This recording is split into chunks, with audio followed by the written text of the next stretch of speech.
Good evening. Okay, audio looks good. I'm wondering if that's a little too loud, maybe. Lower that to around that. But yeah, a bit of a different game today. Well, this is, technically speaking, this game is actually the whole reason why we started streaming, but it's been a while since I jumped back in.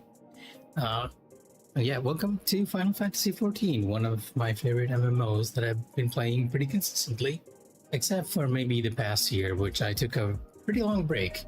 Not on account of 14 being bad, mind you, it's more that I had a lot of work on my plate for one thing, I had health issues for another thing.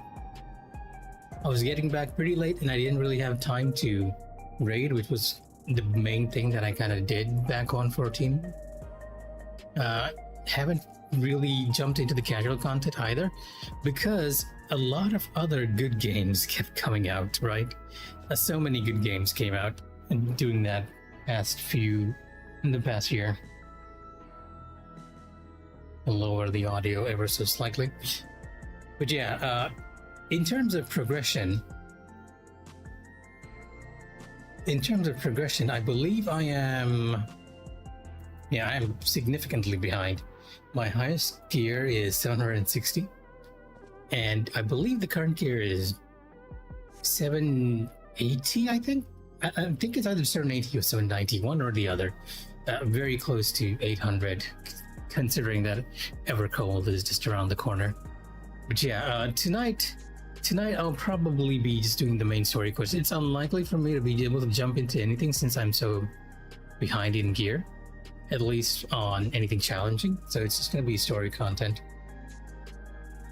So my character is a mix of Paladin and Dark Knight gear, looking actually pretty good, all things considered. Trial has a wistful glint in her eyes, in Fate's footsteps. Alright, I forgot. Did I keep this in English? I usually play with Japanese voiceovers, but whenever I stream I change to English. I trust you were able to get plenty of rest. Good. I thought we might take a moment to ponder our next steps, and perhaps reflect on our recent journey.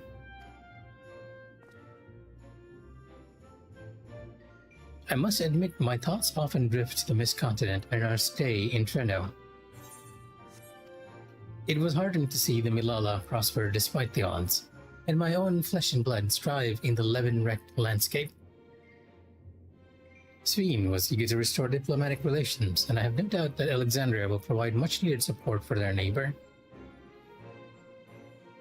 I too shall do everything I can to aid my home away from home, my wonderful welcoming family included.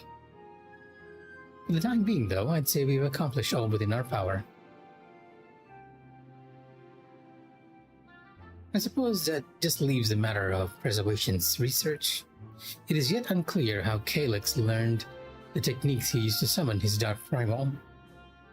And there is likewise much that remains unknown about the key. Let us hope that Shale's efforts bear more fruit. I like the writing in this game too, though sometimes it can get a bit shallow. Can you hear me? Shale and I have been reviewing the decrypted files and have uncovered some intriguing details. Would you care to join us?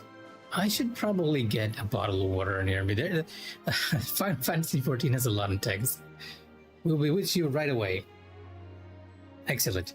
Shell seems rather eager to speak with you all. Come and find us in the Deutero lab when you're ready. Uncanny timing indeed. Let us make for the containment complex. For those of you who are unfamiliar with 14, this is what most of the cutscenes kind of look like in the game. A very machinima-esque look. The characters kind of nodding and emoting along, and just MMO things, right?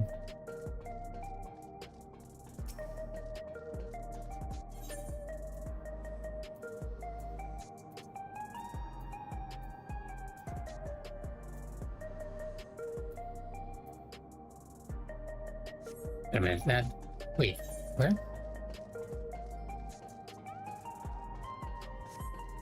So let me temporarily remove our helmet here.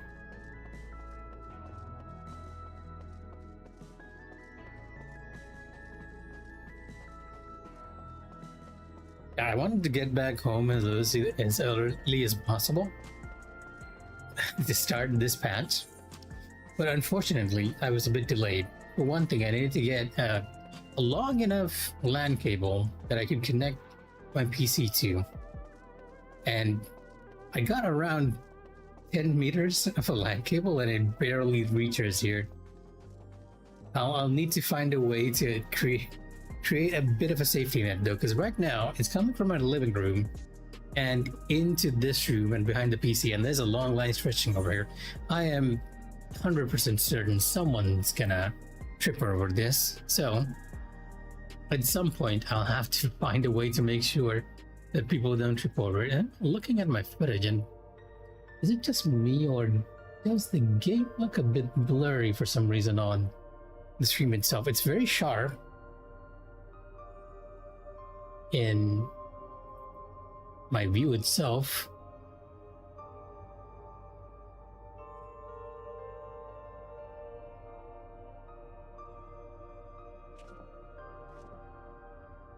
I'm not sure why, but it feels a bit blurry. Am I just imagining it? Let me increase the size of this window here.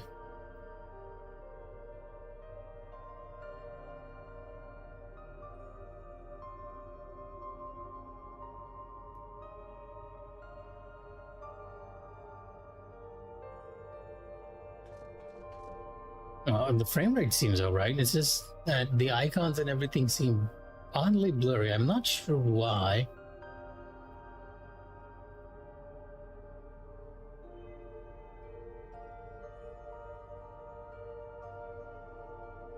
It's adjusting some settings in the background. Professional streamer, don't worry. Allow transparency. Okay.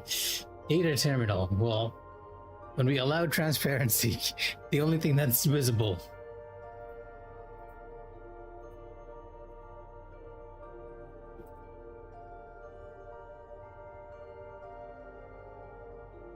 there we go. Well, normal.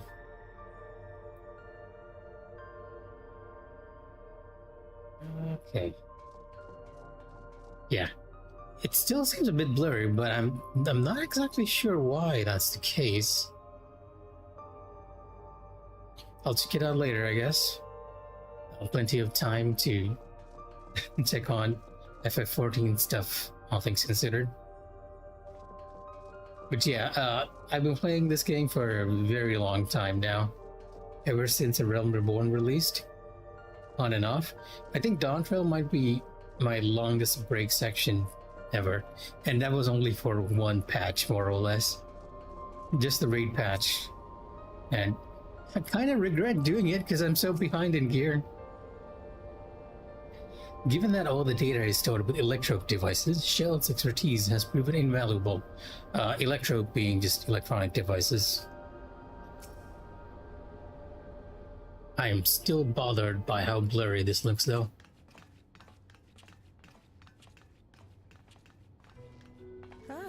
You're just in time for a progress report. We just shift to auto dialogue, proceed. The decryption is finally complete.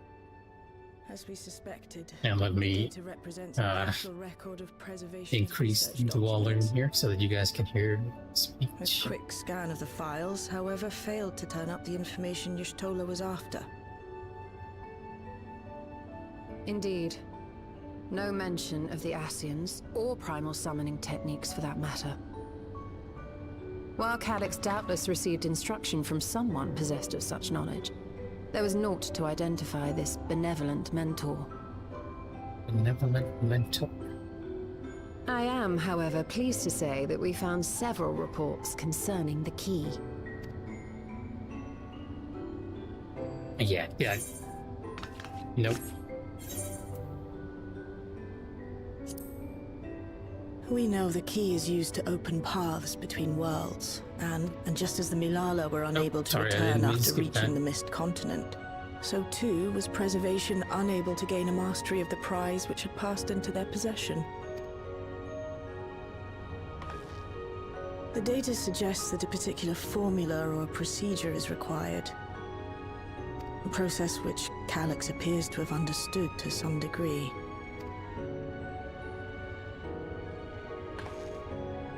Yet the key proved fickle. Perfectly replicating conditions was no guarantee of success. And even when they did manage to generate a modest portal, the destination was never the one they expected. The reports practically screamed their frustration, describing the experience as being dragged around by a traveler picking roads without rhyme or reason. Serves them right, I say.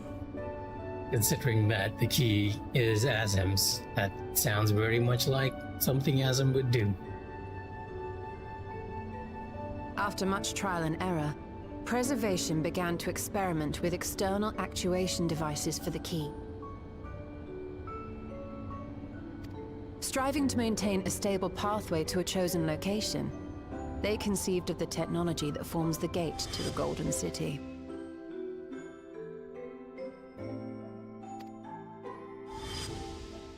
So, their tribulations ultimately afforded them control of the key, albeit in a limited capacity, which, of course, explains why they were able to instruct Zoralja in its use,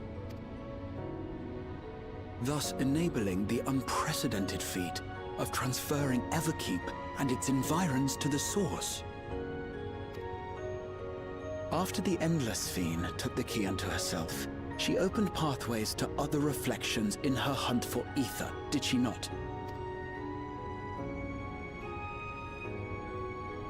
The Milala merely used it to facilitate their exodus. To think what the key has now wrought in different hands. For all we know, the actuation device augmented the key's power beyond its intended scope.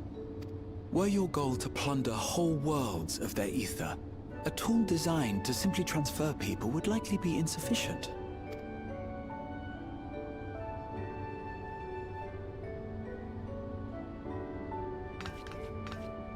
Shale, I don't suppose you would be able to remove the actuation device?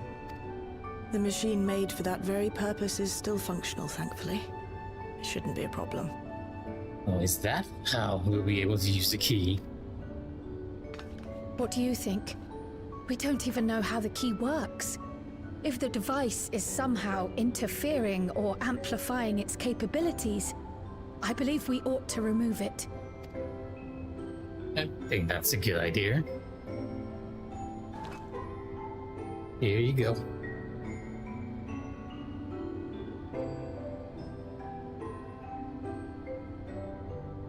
Give me a moment.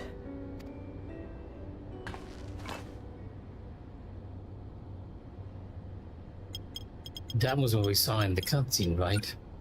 The removal of that extra piece on the key.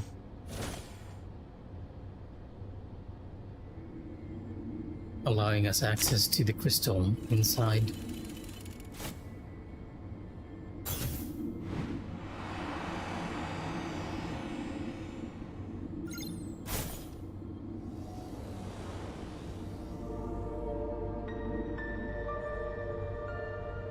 It looks very Ascian, is what I would like to say. What is Stellar seeing in there? My word.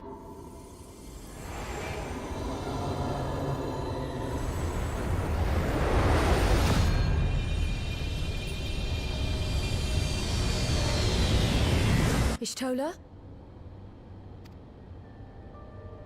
This is the first time I've beheld the key in all its unobscured glory. The sheer density is extraordinary. 'Tis akin to the structures we saw beneath the Tempest. Yeah, exactly, that's what I was saying. It kind of looks like the building, it has a similar design to the buildings in the Tempest.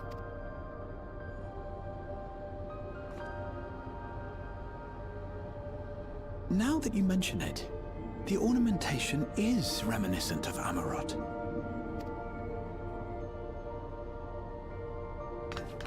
Have you noticed anything since the key has been in your possession? Nope. Not a single thing. At least none that I can think of. Well, it did glow once. It gleams like the dawn's first. It reminds me of Azam's crystal. I think that would be the closest. It reminds me of Azam's crystal.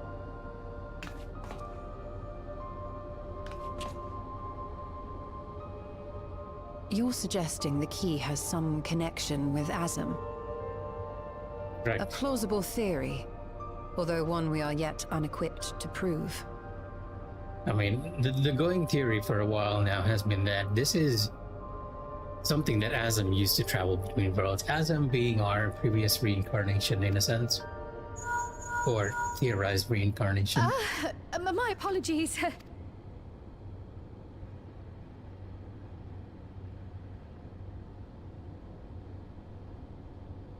Hello? Yes, this is Cryo speaking.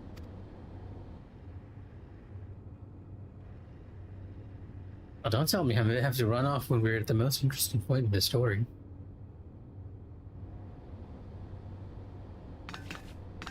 That was Ojika with a message for us. An urgent matter? There's a question. I'm not altogether sure. Tataru requires our counsel, and hoped to call upon us in person at the Baldessian Annex. Though disappointed we were not present, she appeared content to wait until our travels brought us back to Sharlayan, insisting that it did not merit our immediate summons. Her tone suggested otherwise, however, and Ojika felt compelled to contact us directly.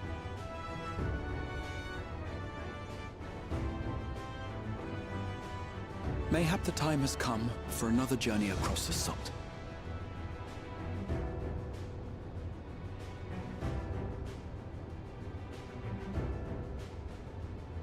You'd best go.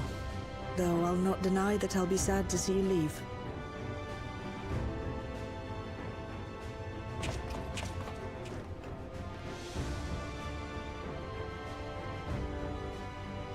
Oh, Shale.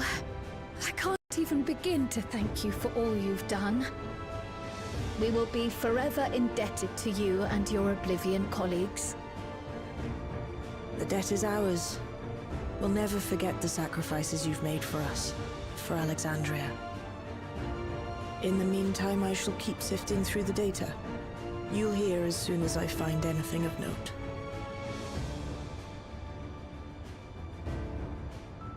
Actually, I should like to stay here a little longer, if you don't mind. Of course. You are most welcome.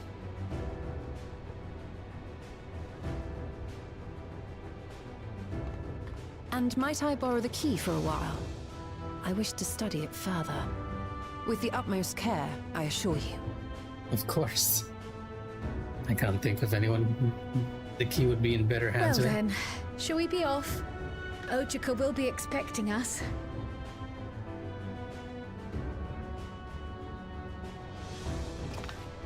I still can't quite get over the fact that my stream quality is kind of blurry, and I'm wondering why that is the case.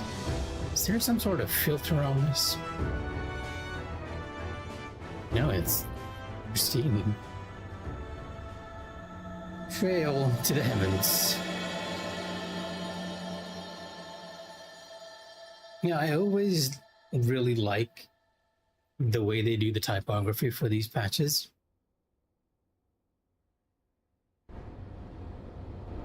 Like, ever since Stormblood, they've done a great job with that specific thing. Given that preservation could not unlock the secrets of the key, it should come as no surprise that we too struggle to understand its nature. In any event, do give Tataru my regards when you see her. I want to mention that we also uncovered information unrelated to the key. Unrelated? According to Shale, certain confidential reports are now accessible where devices in the Researchers' Commons and the Director's Office. You might wish to peruse the files before you depart for Charlayan. My colleagues will be just as saddened by your departure. Until we meet again, safe journey. No.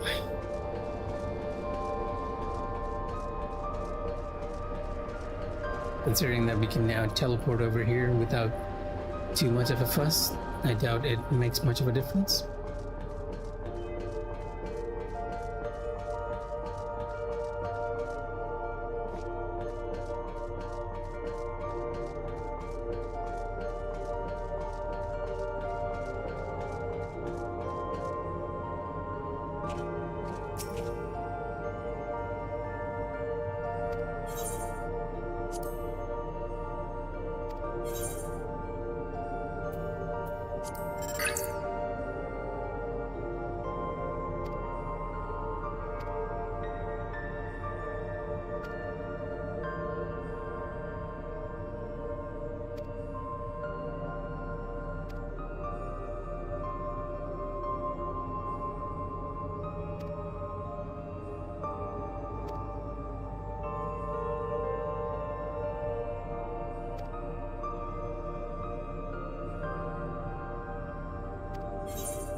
I wasn't reading it out loud because I'm not entirely sure whether I read that before, but I feel like I didn't. The report was basically saying that when they started making the different bodies for the Endless, Calyx was against the idea of replicating memory. Calyx likens memory to the core of an individual, so for him, it's sacrosanct, as the textbook put it. So he was very against it, apparently.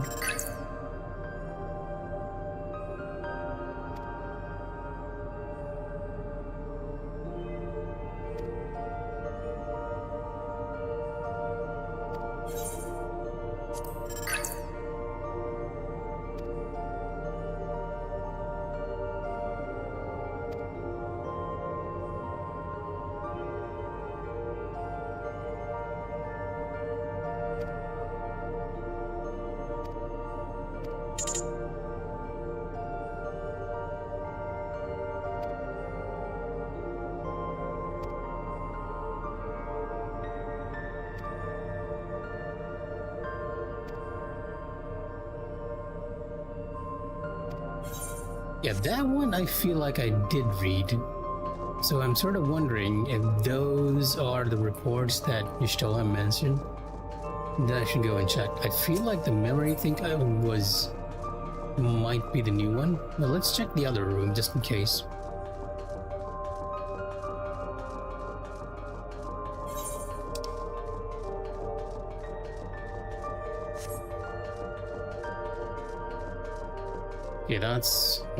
Yeah, wait, is this it? Oh yeah, this is it. For security reasons, Containment Complex 1029 has been registered as Materials Distribution Center. Keep this in mind and conduct yourselves accordingly, both inside and outside the facility. Each employee must perform their task within their designated workrooms. Researchers' Commons, the Proto Lab, or the Detourer Lab. Entrance into another workroom without official clearance is strictly prohibited. Carry your security card at all times. Your clearance level dictates the areas to which you have access. Wait a minute. Okay, Wait, now this was already there too. It's been so long since the story patch, I don't even remember, to be completely honest.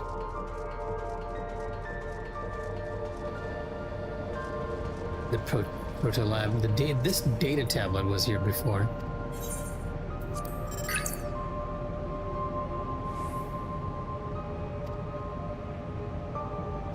Yeah, this is basically the journal for Calyx's and co-worker.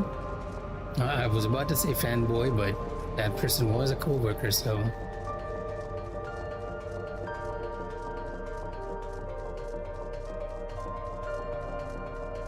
And then we had the connection, and then this was the room we were in.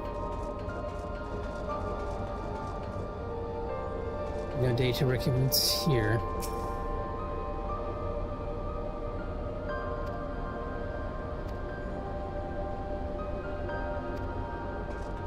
The researcher's comment. We went to the director's office.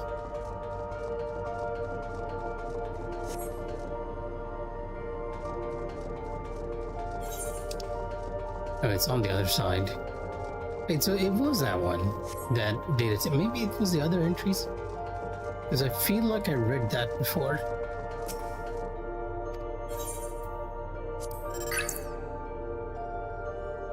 Is the indefinite preservation of the endless. Yeah, for those who are not aware of the Dawn Trail storyline, the ultimate objective of the villain for Dawn Trail was...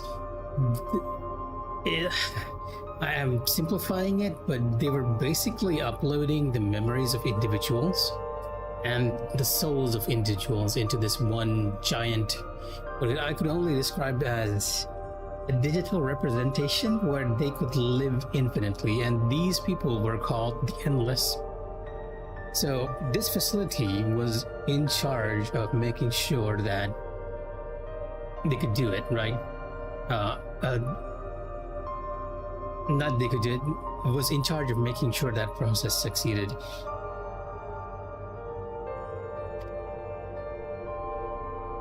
And other than that, their other objective was to, because the Endless Project, where you kind of made this whole world with everyone's memories stored in it so that they can live infinitely like immortals, they needed an energy source to sustain it.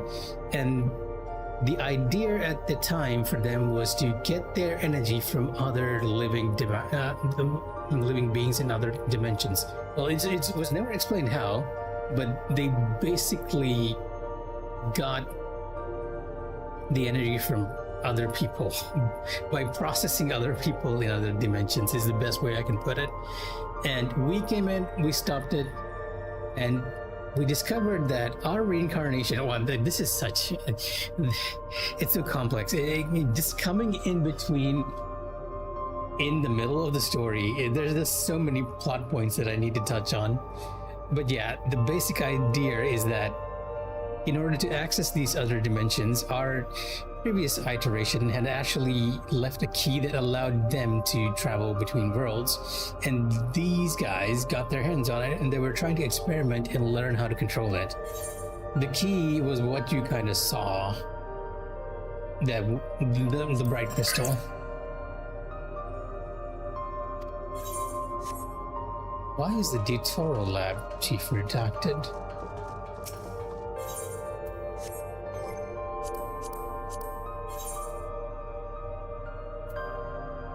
I haven't done quite a lot. And after an age, we return to old Charlayan. I don't think I've stepped foot onto old Charlayan since Endwalker. One of the nicer hubs in the game.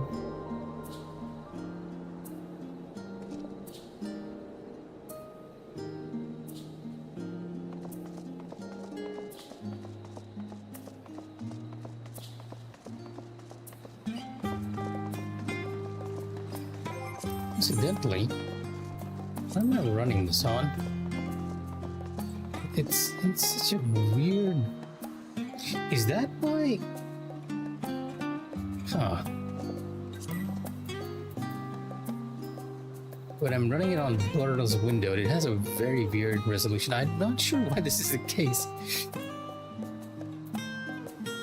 You know what? I don't want to mess with it. That's probably why the feed looks so weird. It's very sharp on my monitor, but the feed is having trouble with these odd specs right here. And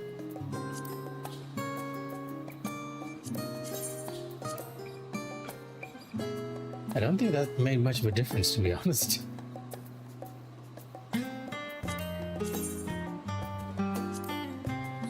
Yeah, it doesn't make much of a difference. I'll have to figure out why the feed is so weird. But yeah, welcome back to Oral Charlatan. I don't know quite why I opened up the screen.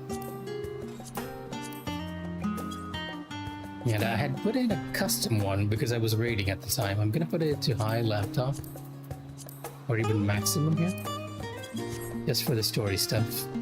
I'll put it back down because my PC is not strong enough to actually support this, but I'd like to have maximum during the story sequences.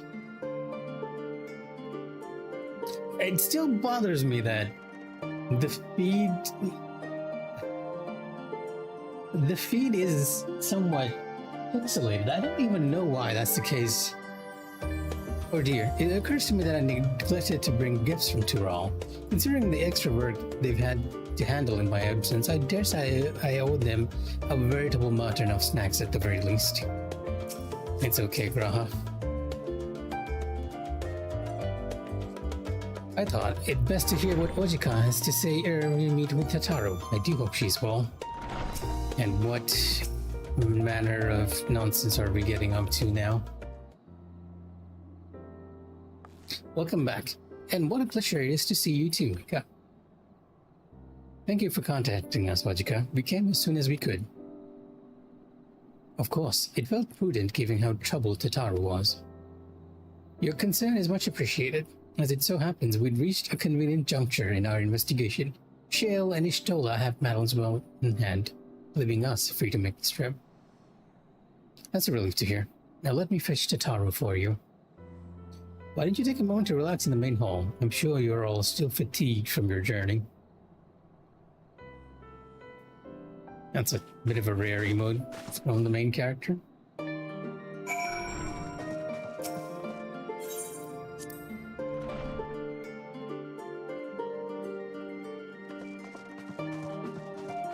And if you're wondering why the camera is doing like little shakes, it's because even my character is doing a little zigzag. It's because I'm actually shaking my foot. Only now is it beginning to feel like we've actually returned. Such fond memories within these four walls. I mean, yes, very fond memories.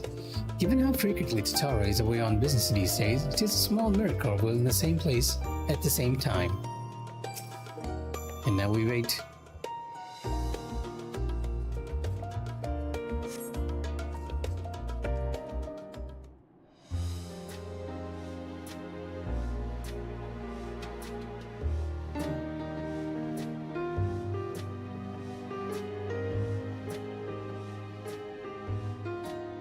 Planning your next journey? Oh no, just reminiscing.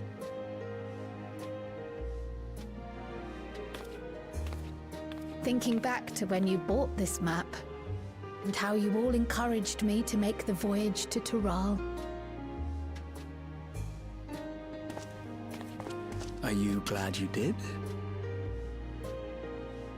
As if you need ask.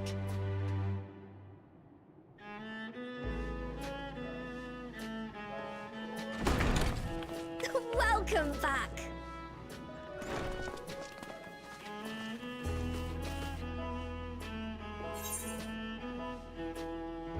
Wonderful to see you again, Tataru. It's been a while.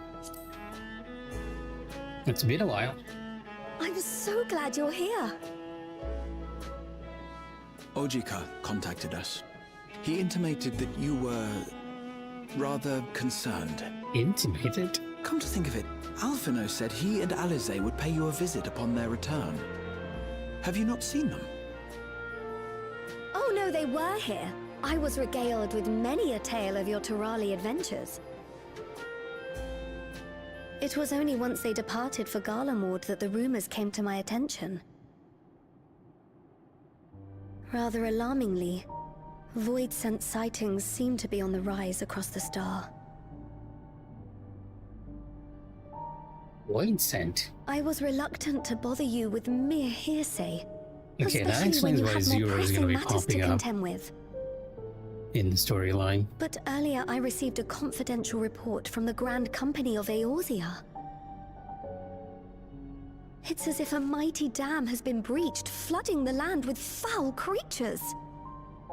For a blessing, Most nations have managed to keep the invaders in check, and casualties appear to be minimal thus far. Though the same cannot be said for those regions with a deeper connection to the Void. Their fissures continue to manifest without end, putting countless innocents in danger. A deeper connection to the Void. Garlemald is the home of the Reapers, is it not? It is. Alphino and Alizé were there when the trouble began, and have since sent word that the situation has taken a dreadful turn.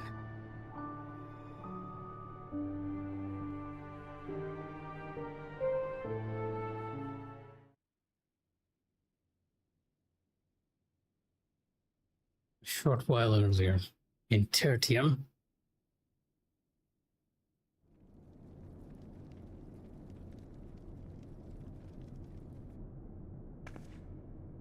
the twins are here.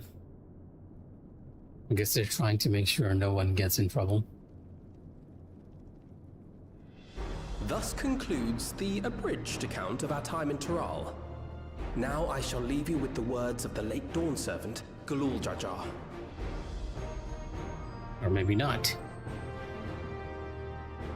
They seem to be recounting our adventures in Ignorance begets Tural. strife. Understanding begets fellowship. A notion that rings true for Eorzeans no less than it does for the diverse peoples of Tuliolal. And for Garleans as well.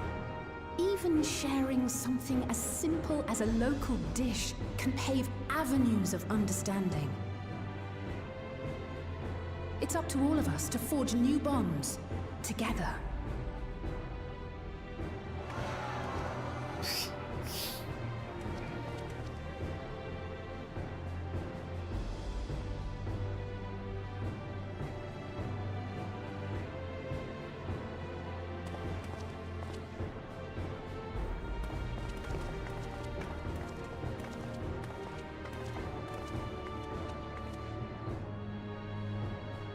Thank you for sharing your tale. Better they hear it firsthand than endure my clumsy retelling. Your words give me hope that we might achieve something similar here in Garlemald. We all have the capacity to affect change. Our time in Tural taught us that much.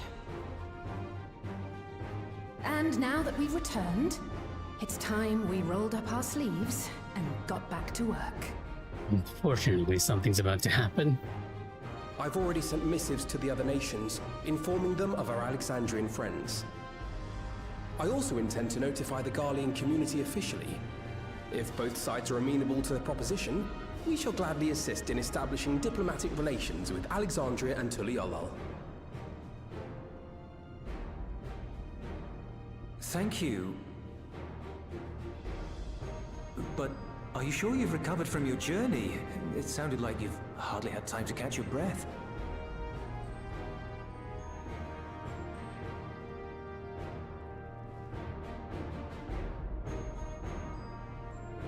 Sir!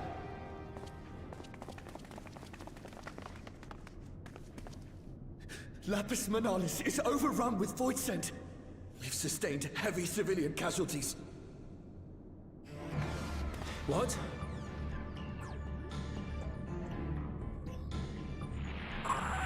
Clutium Squadron reporting in. We're under attack. Void scent appeared out of nowhere and ambushed us during a routine inspection. Damn it. Is that another fissure? No, no, no! Ah! My comrades are under attack. We have to do something. There's no time to lose! Come on!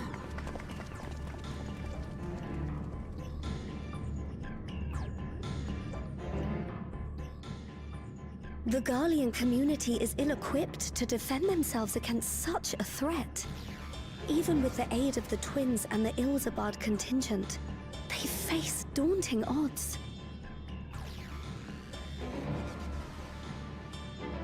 We shall leave for Garlemald immediately. Thank you. I was able to contact Thancred and Urianger too. They're already on their way.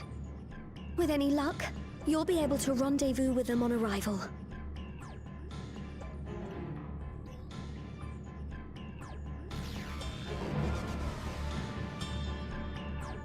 The Garlemald.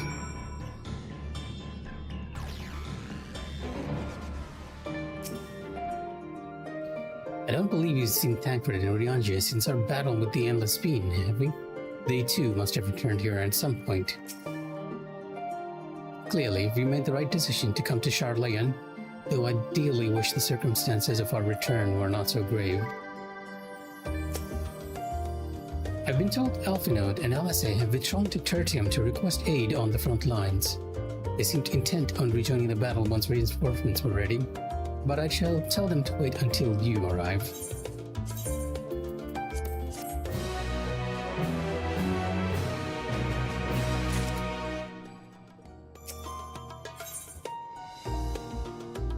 Two worlds entwined. And just like that, we find ourselves with another emergency.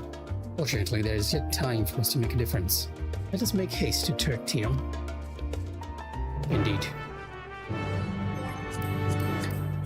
In both my professional life and here, I feel like that is a running theme. Emergencies.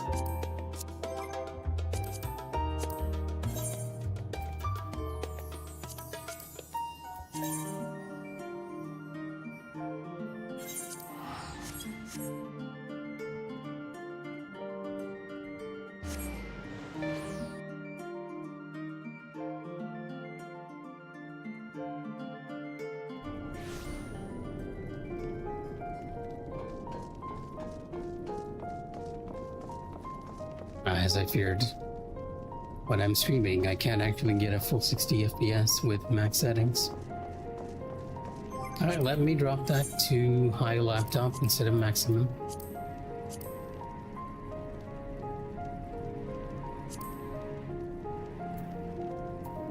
Or maybe just standard laptop. You know what? Never mind. For story itself, we'll just keep it for maximum. Story itself, mind you. We'll take that drop in frame rates for just a bit. More sodding void scent. I suppose I really ought to get out there and help my comrades. Decimus. The final days your comrades speak of have been averted, and we yet live. Even now, the words of Lord Quintus serve as our inspiration as we march into a new era. Tell me, is there all you wish to know? No, Decimus actually does not have a different battle in there. Thancred. It's been far too long, Mikh'a. Yeah, Urianger. Well met, my friend. Now, let us hearken onto Alphinone's words. I'll say. Thank you for coming at such short notice. I'm glad you're here. It's very likely that we are actually the cause of this, just because we were messing around on the 13th. Ah, Mikh'a, you made it in time.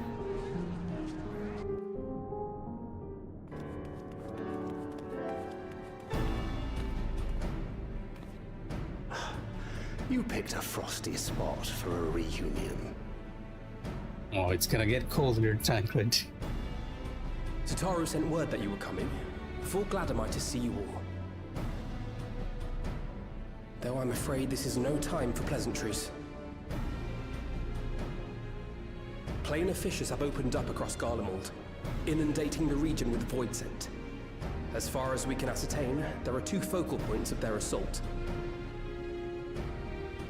The Ilzabard contingent are combating the threat in Lapis Manalis. Although they have suffered casualties, they appear to have the upper hand. As well they should.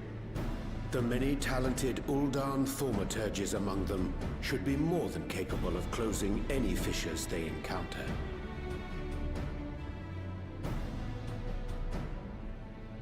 Which leaves the second focal point, the Clutium. Eulus and the Garlean community are attempting to mount a counterattack, but are struggling to cope with the sheer number of void scent.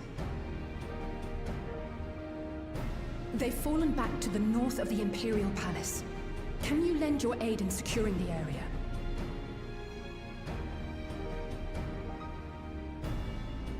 With your blessing, I would tend to the wounded returning from battle. Of course, Kryl. Thank you. The quickest route from here to the front is via the train tracks. Once we arrive, we can support the Garlean forces as we make for the fissure in the munitions factory.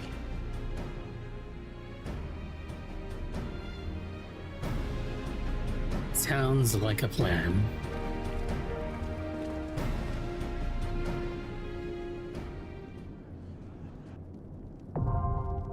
The Clitium, now accessible. That was the...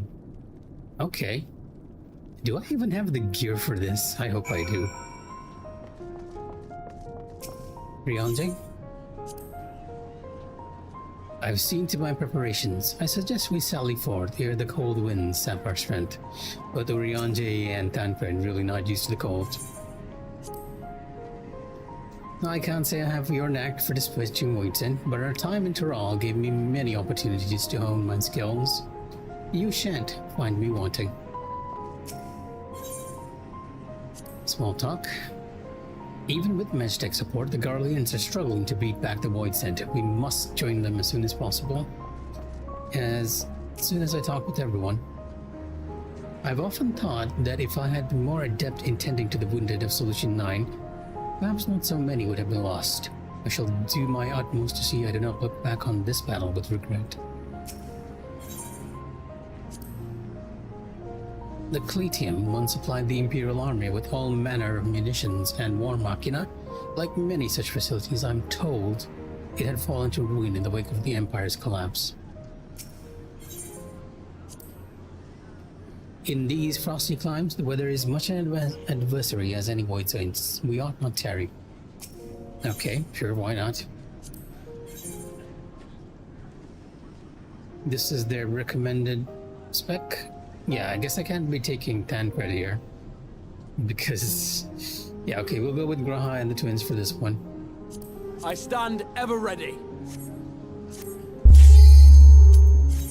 Let's see how rusty I've become with Final Fantasy XIV. Not playing for so long.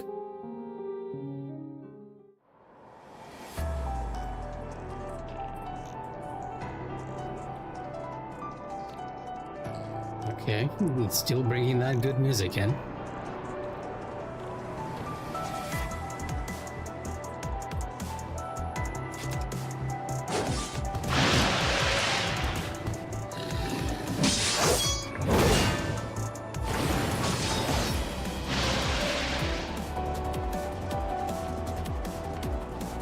Those shadows on the right. Left. Left!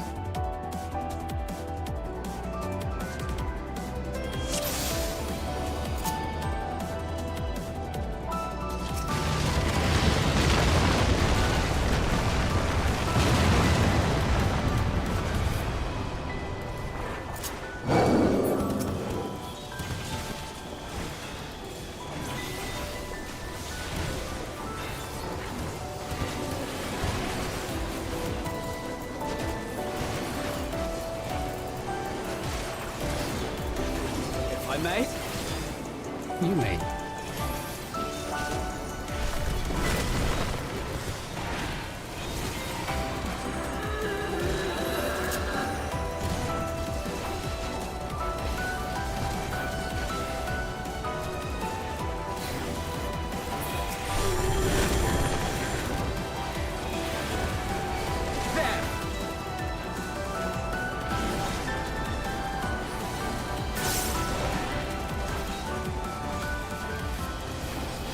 I guess when I'm actually tanking this tension, I have to make sure to focus that one down. Curse these boards, and unfortunately I can't help these guys.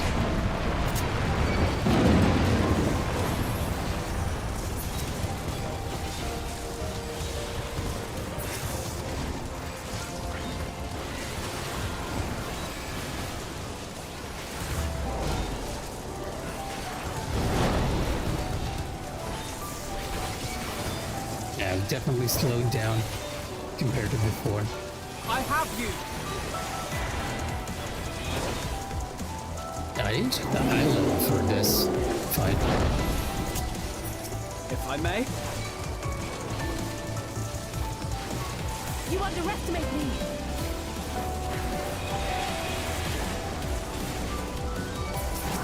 I forgot to switch off my exit lag. I'm kind of feeling it.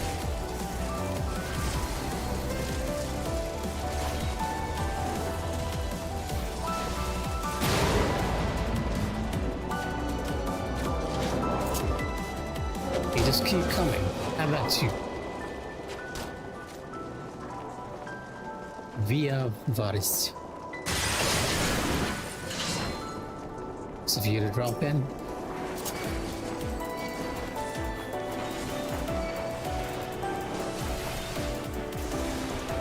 If I may?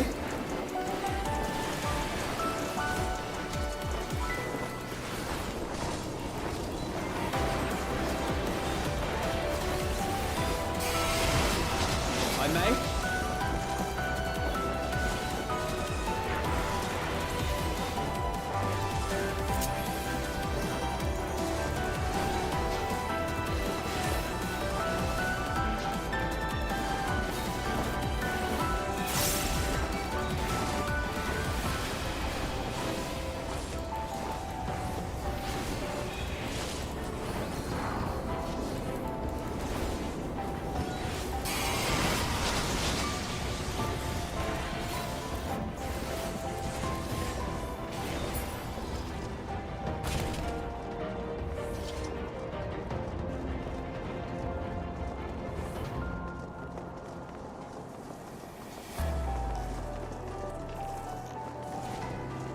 You're a sight for sore eyes. Julius. I don't suppose I can help with these as well? Never mind.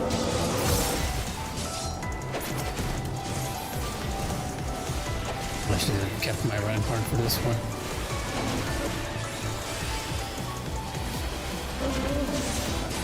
Are you all right? I am indeed.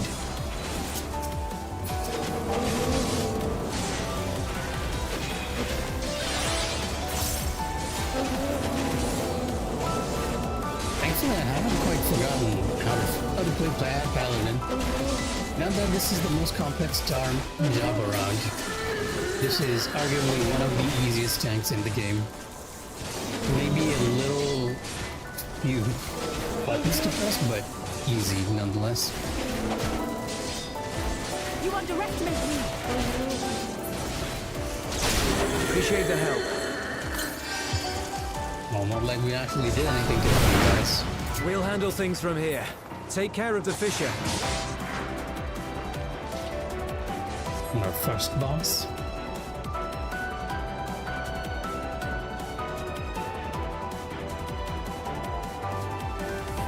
Forum Lori Pomum.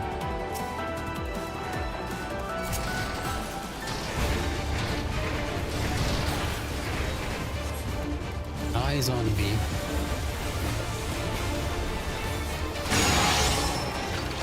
Oh, that was just an AoE. I thought that was a look away mechanic. If I may?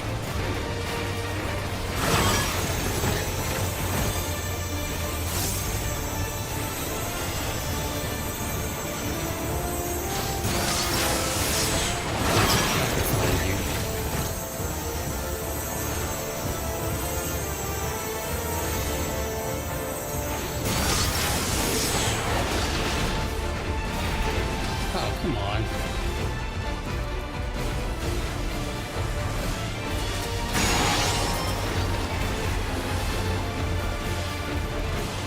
Motion scatter.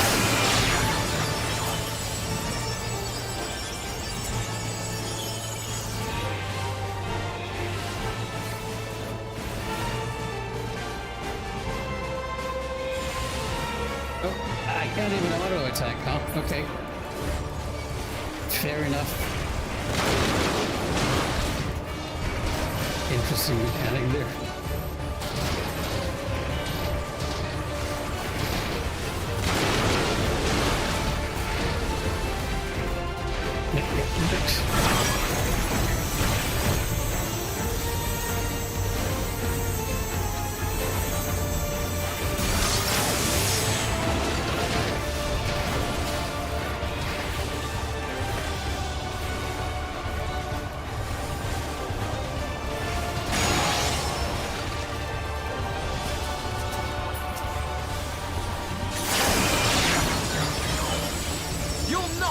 pay for this!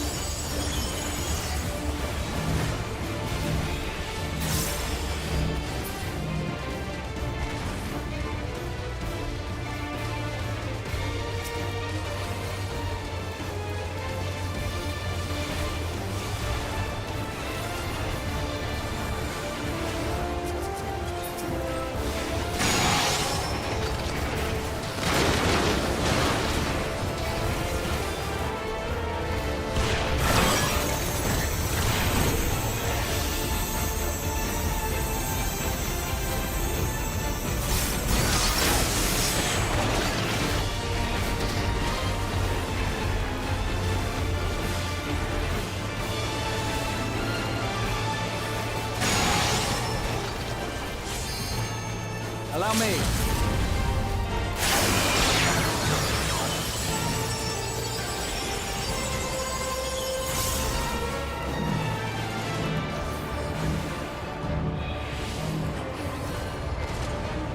Oh, I forgot to switch off my auto attack.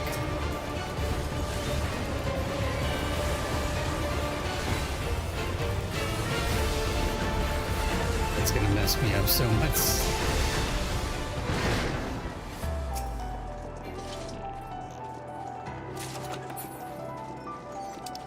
Why Magitech Wiser's offending?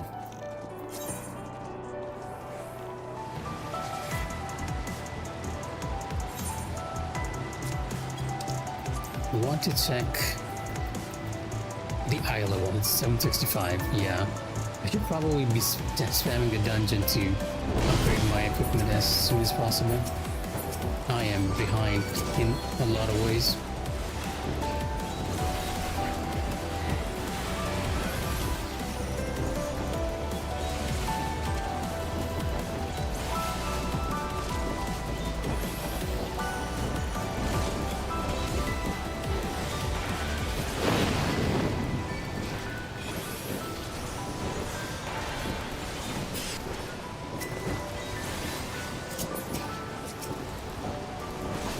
Let's keep our burst for the next one.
Not much to say during these ones. It's a very standard Final Fantasy XIV dungeon. Full of mobs, and on to the next mini-boss. Interesting looking arena there, though. Stop that. What? Not quite the lumbering lump I'd expected. It's one way to put it, off you know.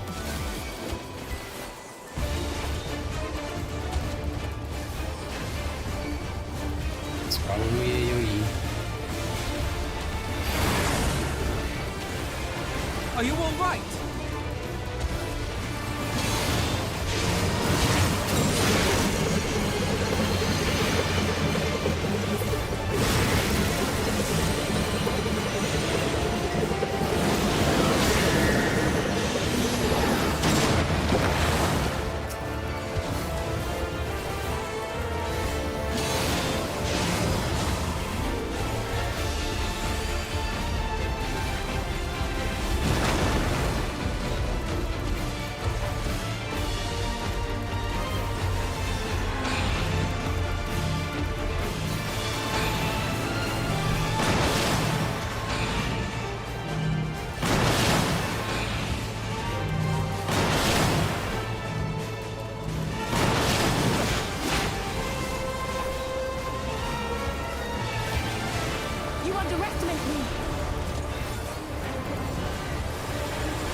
Wow, okay, they're doing a lot of damage.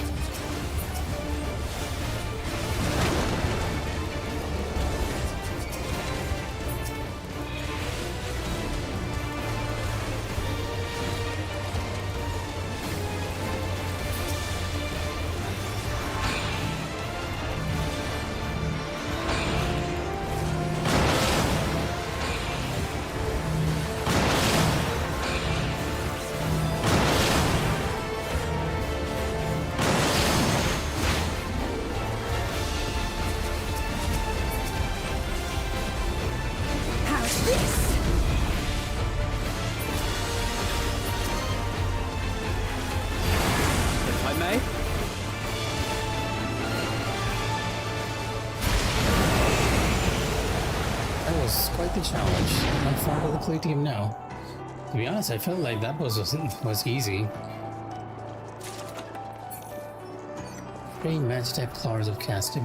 All of this is just reminding me that I need to level up all my classes to 100 and just spam this dungeon, because I believe this might be the final dungeon before Evercold, right?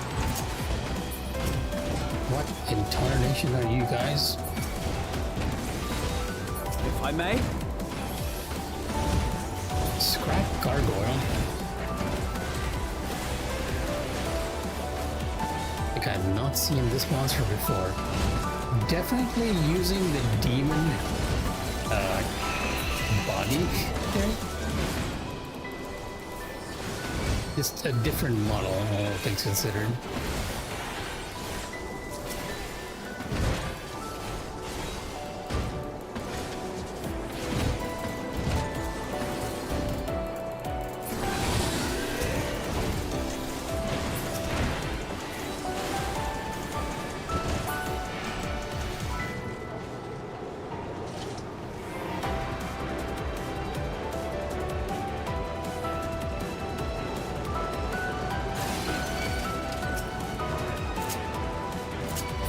Stage is being a real DPS now.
have you!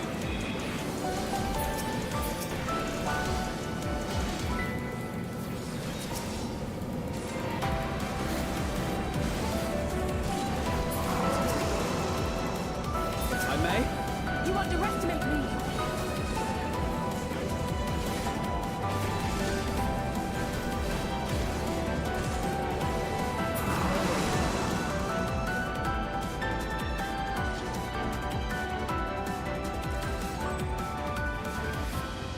Oh, wow, okay.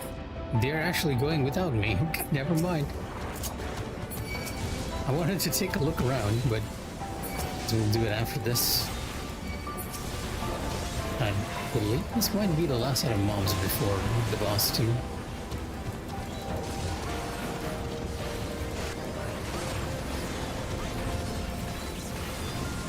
There! If I may?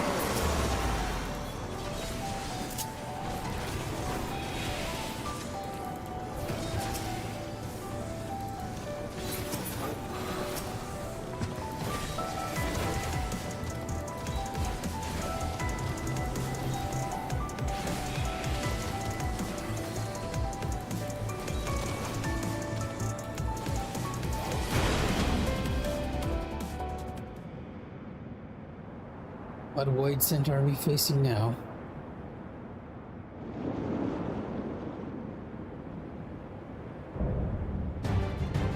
Masterful Manipulator Alphas.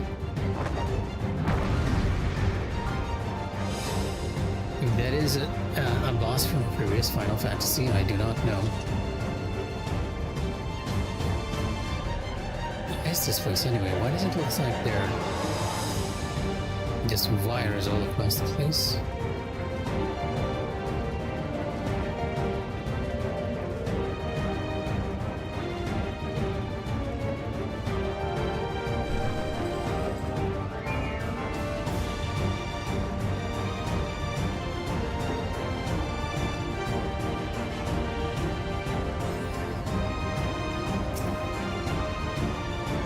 Let's put him into this. This one seems more formidable than the others. Excuse me? Your worst. Okay. Rubbish disposal. Okay, now I see where their threads are coming from. Void Dark. Is that half moon? Yeah, it is half moon.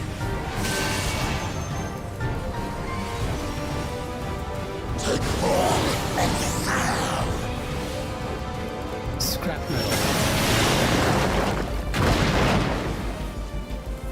No, it's not.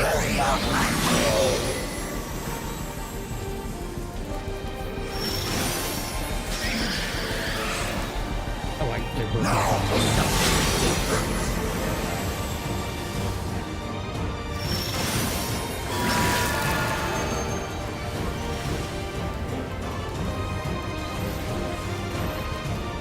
Glutinous wire.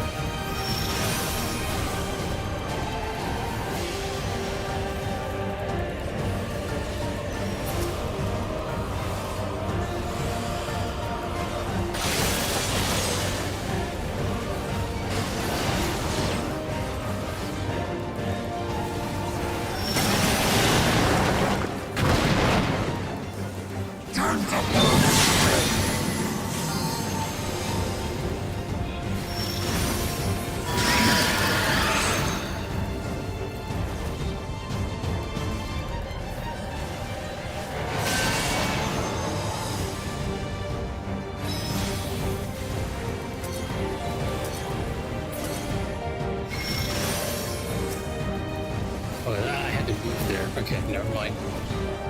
I was auto attacking that time and actually got lucky.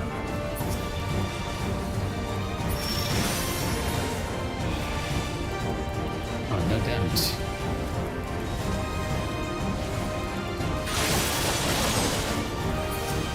Are you all right?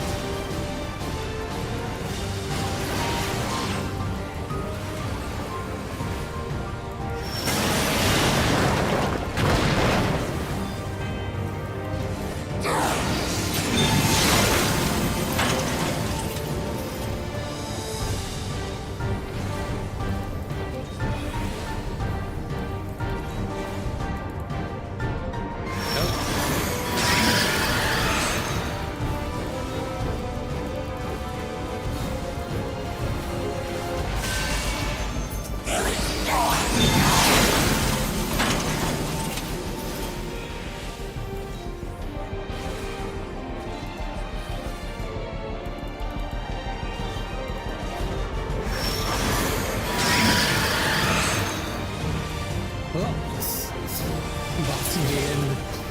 Braha. Now for now.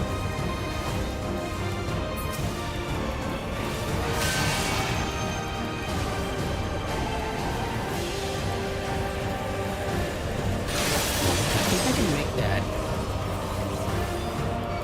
last with the entire AoE there.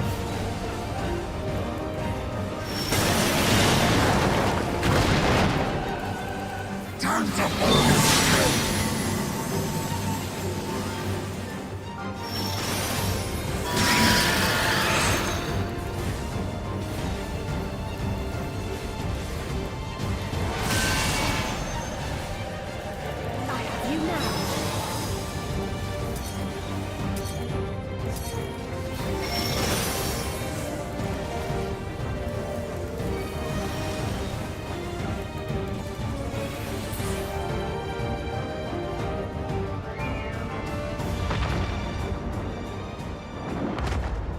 Pretty okay boss, I guess. I really feel like a lot of the dungeon bosses are now geared towards teaching players mechanics. Like mechanics that they might not see if they never entered into a savage round.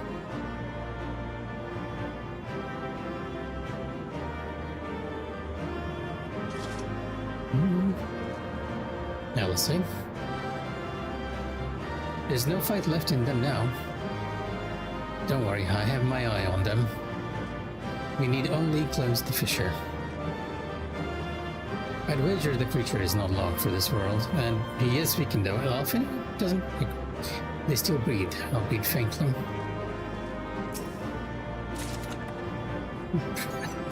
Yeah, it's been quite a while since I played Final Fantasy XIV. I'll need to spam this dungeon just to make sure I get all the equipment back.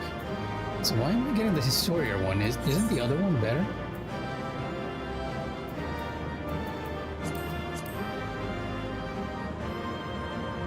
Yeah, I think this one would be better, but I'm not sure why.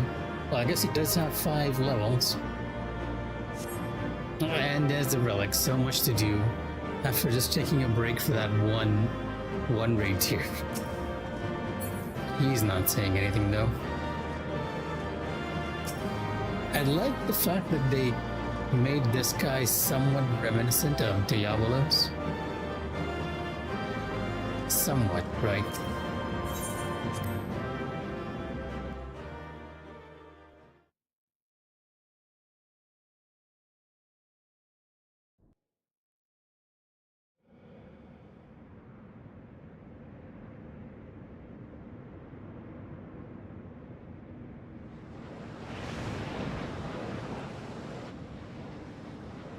No. This is where Zero should be popping in, would be my guess.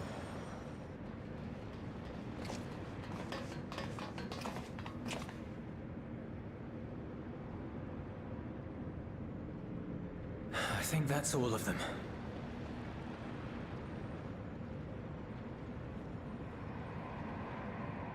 We need but seal the fissure to prevent further ingress.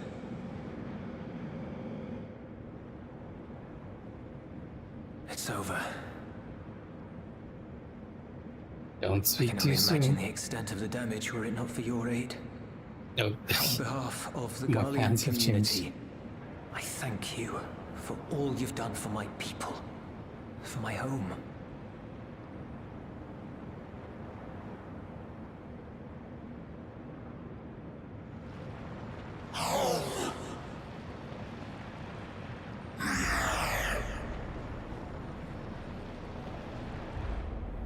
I shall close the fissure post-haste.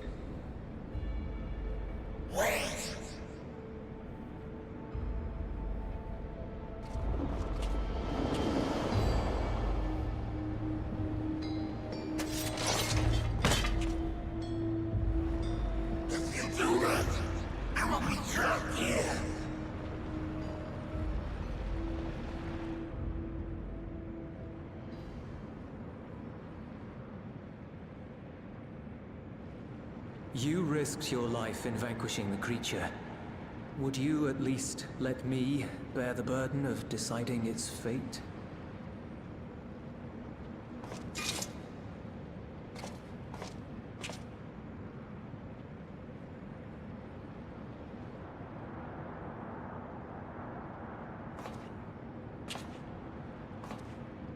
It's gonna talk with it. After what Alpha Node said. Really cool design. With the hands and all. Reminds me of Expedition 33 a bit. It's playing Cat's Cradle on its face. Back to the void.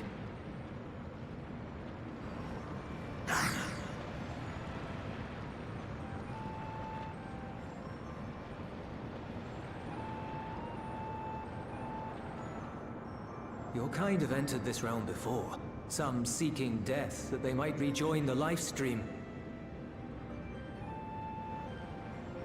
But you would choose that dark, deathless place? It's home. The wind is fresh and pure, untouched by darkness. Perhaps it won't be a blessing to meet my end in such a place. I feel like he has kept his lips and face. If only the winds would blow there as they do here.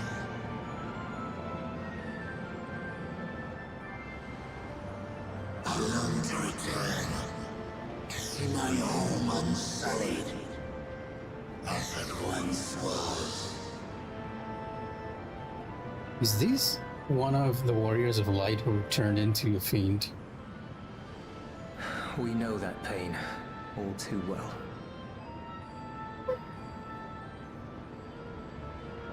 Such as my seed. Sorry about that. If that is your wish, you must forsake this aggression. Go back to the void and devote yourself to its restoration.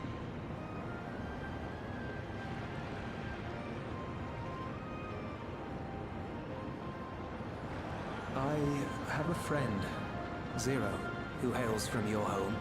She and her companions strive to bring light into the void from another world blighted with imbalance.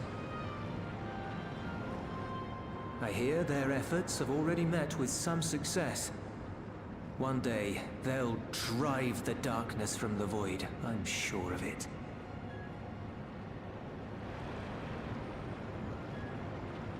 This form is imbued with the will of all those I consumed. We shall return to our world and seek out this Zero. Then we shall see if there is truth in your words.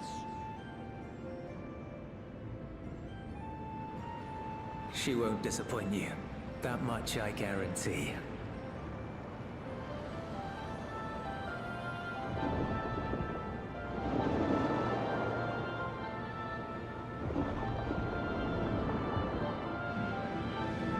This might actually be the first time we've successfully communicated with, well, negotiated with someone from the Void. That is a Void Sent, other than Diabolos, who we sort of forced to listen to us. Bravo! I think Zero will approve. Oh, I...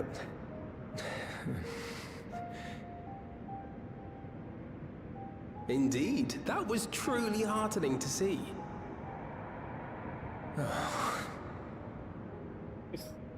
Understanding begets fellowship, right?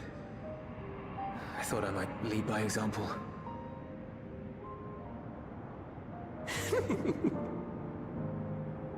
Well then, shall we head back? And I can't. The fact that I'm wearing military pants because I chose the optimum equipment there is just throwing me off. I'll need to glamour that. So it doesn't look so weird. Pretty easy dungeon. I feel like it's been a while since we've done any dungeon content. I'm not sure I can even remember the old dungeon, so I'll have to brush up on that so that I can run it as much as I can to have on tomes this week. He was quick to put your words into action. Voidsent not only observe the ether of those they consume, but their thoughts as well. With such a legion of minds at their disposal, one hopes they prove a capable ally for Zero. Mikh'as. With the Clayton's Fisher sealed, I dare say the Voidsent incursion is at an end.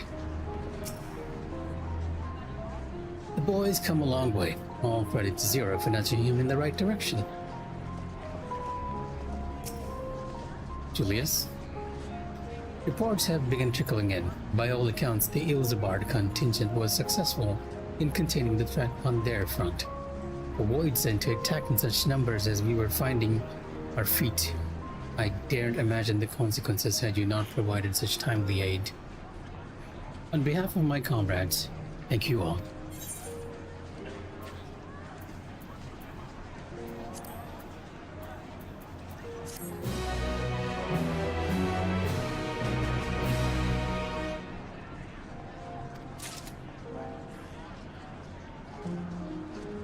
I don't suppose the dialogue has changed. Yep.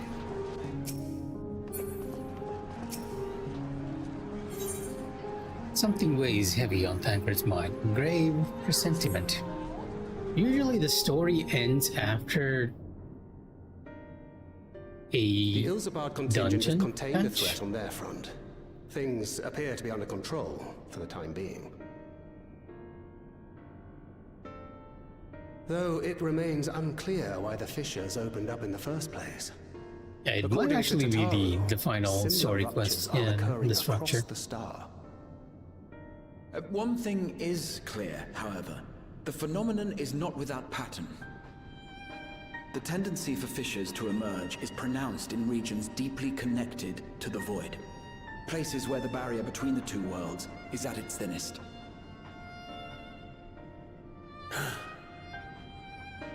I fear there may be a place in far greater peril than Garlemald. You and I are thinking the same thing. You will recall there is a great void gate that we ourselves had cause to open. Exactly. A gate. Oh, sorry, I skipped it. Oh gods. The moon. Exactly.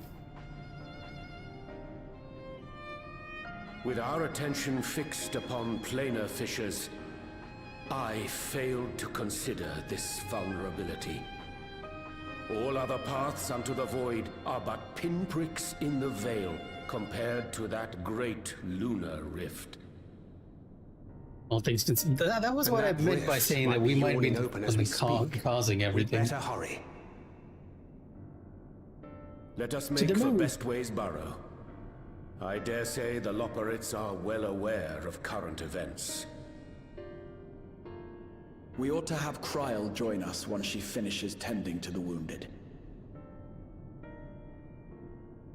I shall likewise contact Y'shtola.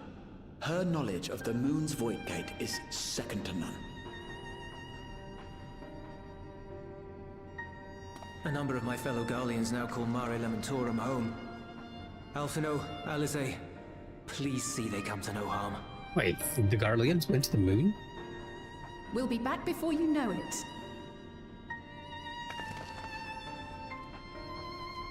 A quick word, if you will. I'm not sure whether you'll run into Zero during the course of all this, but if you do, would you give this to her?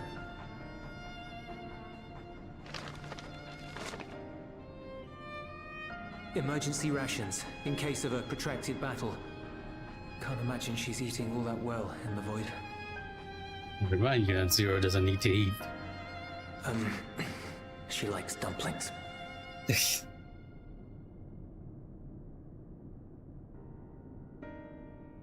I'll make sure she receives it.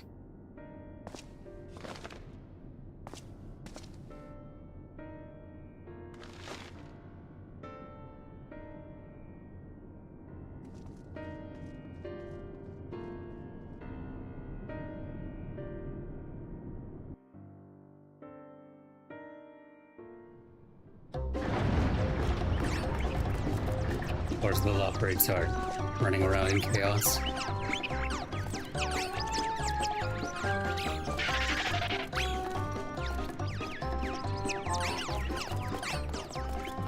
We're doomed! Doomed, I say! Mapping away.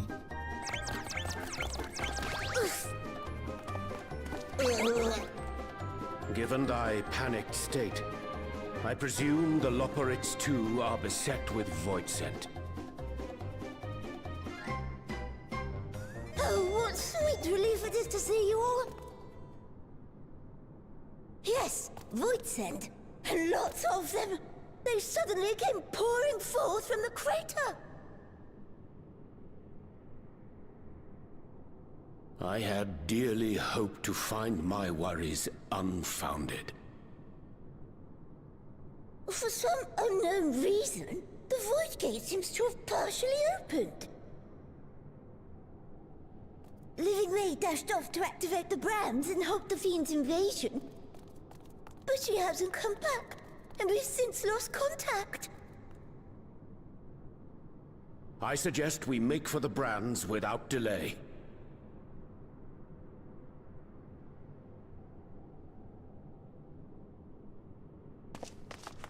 I'm realizing that instead of teleporting over here, the story actually brought us here. During the fanfest, they were talking about bringing more quality of life stuff. So I guess they're already, well, they've been kind of doing that for a while though. But yeah, welcome to the moon.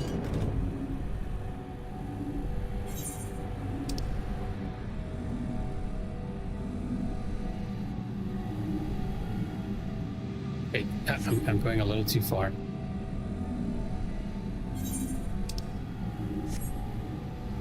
Beleaguered Lopperid.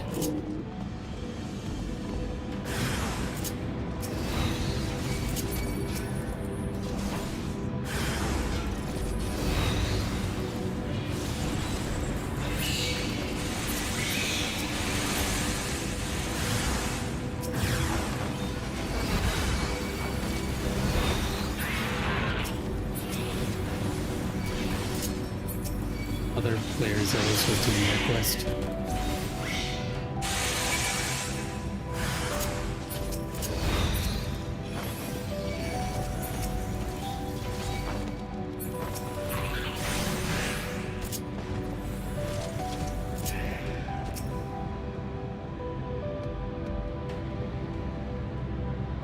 It feels nice to be a tank in a situation like those.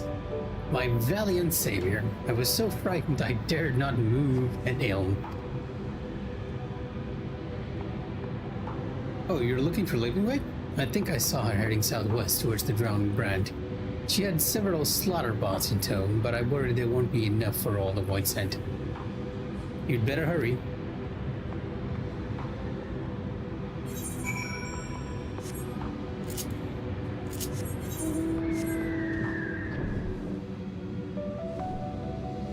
It really has been too long since we came back to this location. Coming here during Endwalker was such a highlight, right? And discovering the large crater on the moon. And having the boss fight there. Definitely unexpected.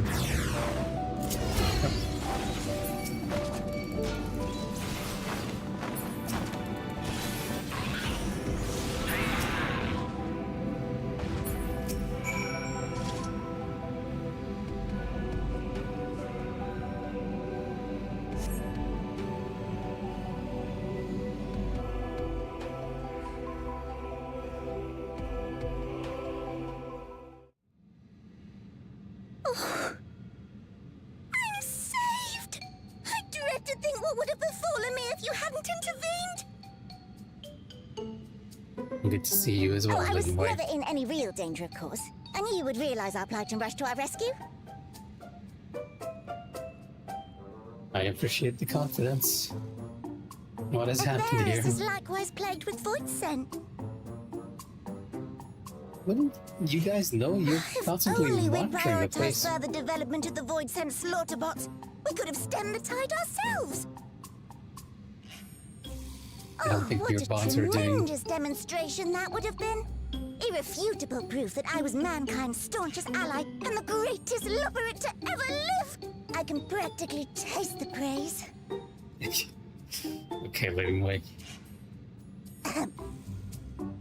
Fortunately, I was able to activate the brands. Should any more Void Scent emerge from the gate, they ought to be confined to the crater. It's actually a good thing. Unless, of course, the Void Gate begins to expand of its own accord, or some gargantuan monstrosity tries to barge through. I don't foresee any major problems.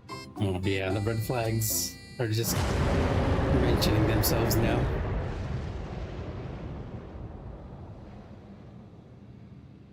Oh, nope. We're doomed. There you are.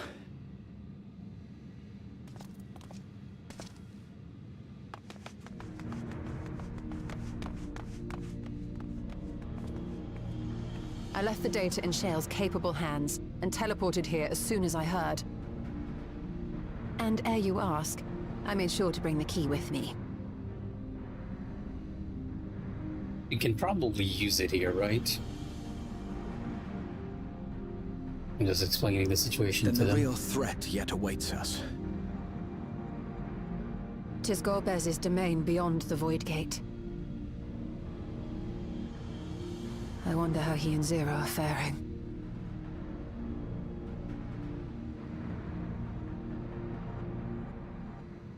We could always go in there to check.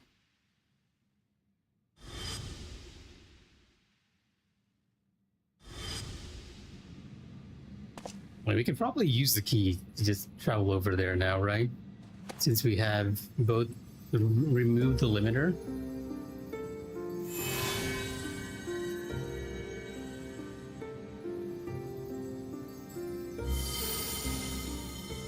By the 12.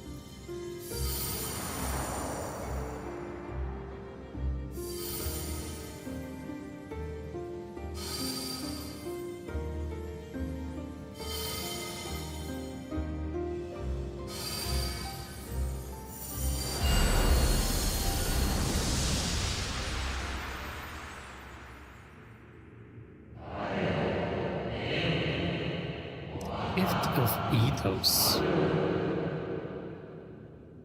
It's been a long time since I've heard an Ashen speak.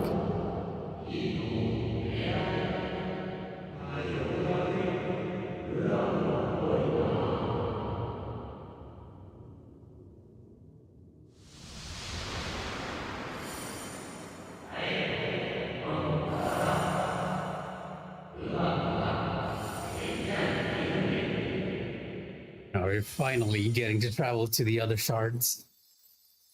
And to use our spells again. Unite the stars all to one.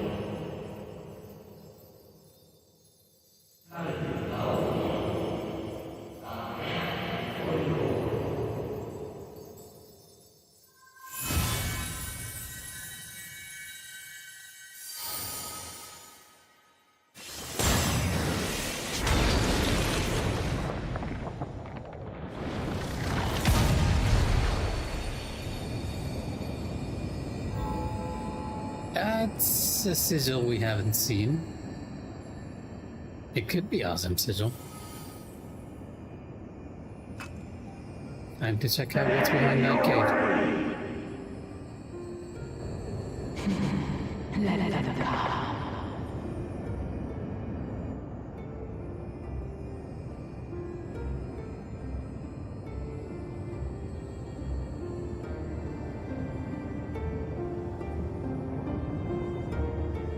That is a great screenshot moment right there. I really like the effects they've done for the gate. I can kind of see now why a lot of people would have seen Azem as the representation of the sun as well, right? From the way that we are appearing.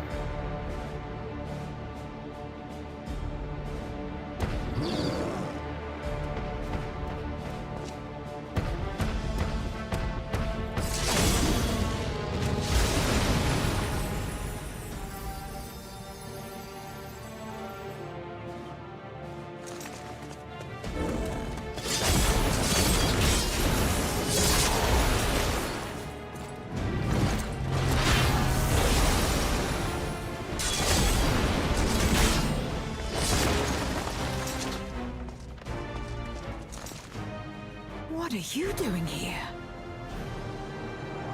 I dropped by. A visit felt long overdue. No time to explain. Whenever I see somebody mention this, I remember the cat name from very long ago. A visit long overdue.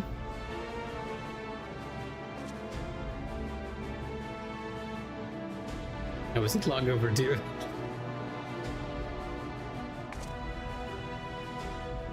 Only you could be so carefree amidst all this.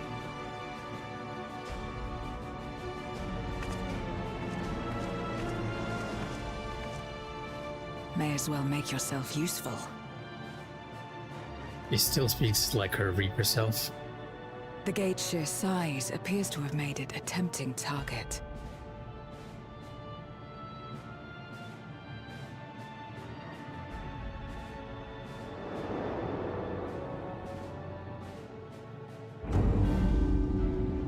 Oh yeah, we still have this guy left. A dread void scent risen from the benighted depths of the ocean. I forgot we gotta try all this. They kept to the confines of their domain while Zeromus endured. No longer, it would seem.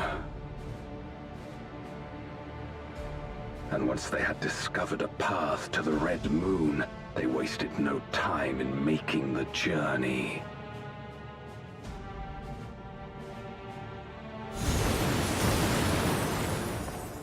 Leave the void scent nearby to us. You take care of NOO. It's been so long since I attend. This is gonna be interesting. I don't. Do I even have the gear level for this? Facing this many foes calls for a more familiar approach. Oh, she's changing back to Reaper.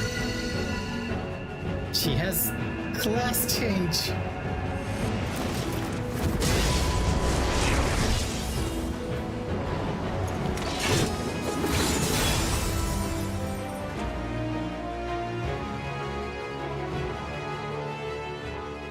Voidsent can change their form at will. Both light and darkness are mine to wield. Besides, what better to purge darkness from the void than darkness itself? You know what? I just think her Reaper form is just a lot more popular among players.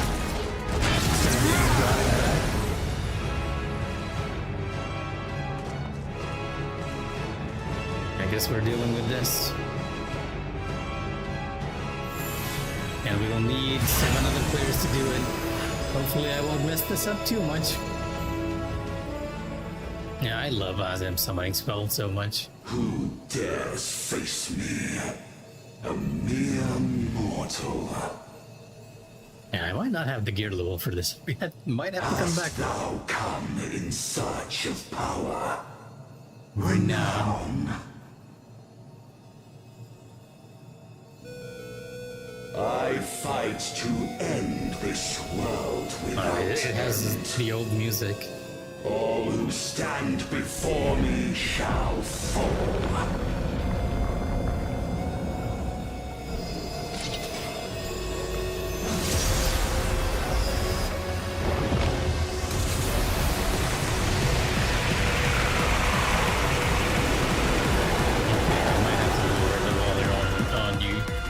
Ever so slightly. For those unfamiliar, Ennio is a boss from Final Fantasy V, I believe.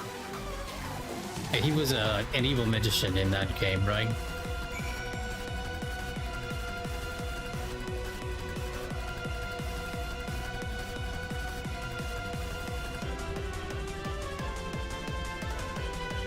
And yeah, this time I'll actually have to bring in players.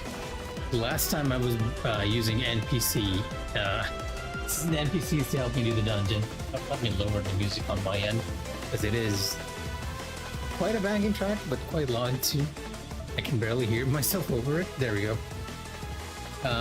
Let's hope I don't make a complete mess of things, because I usually need a few rounds to understand the mechanics. The Unmaking, 755. Do I even have that? Just barely, thanks to this. Thanks to this one piece I got.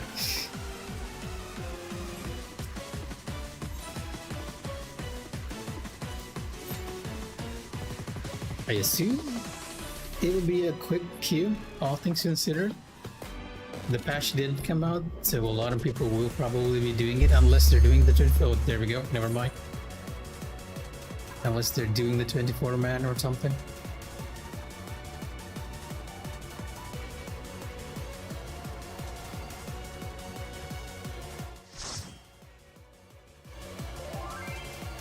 Comrades.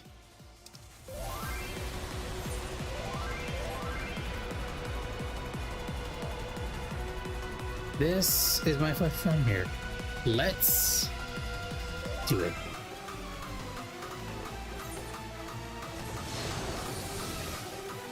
Yeah, having the other players just come in from the submarine spell, I always like it.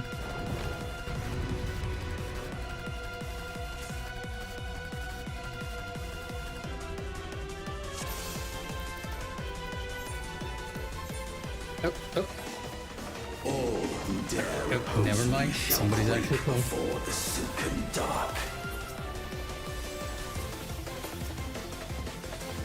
I was a warrior, never mind.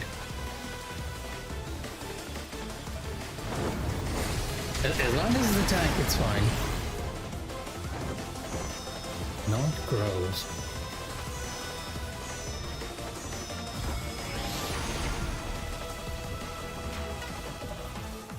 The Void's power is mine to wield. I don't like that portal being there. Perish. It's still a straight line, so I wonder.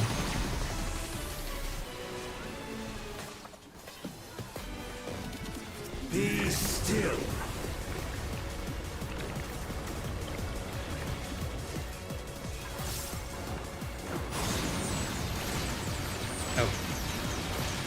Okay.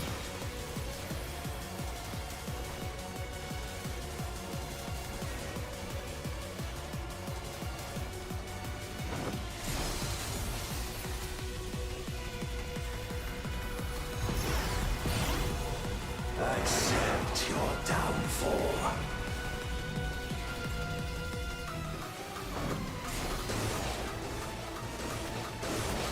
Nope.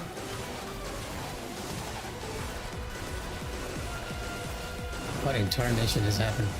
Oh, it's passing on. The second arrow is showing you where it's going. Wah!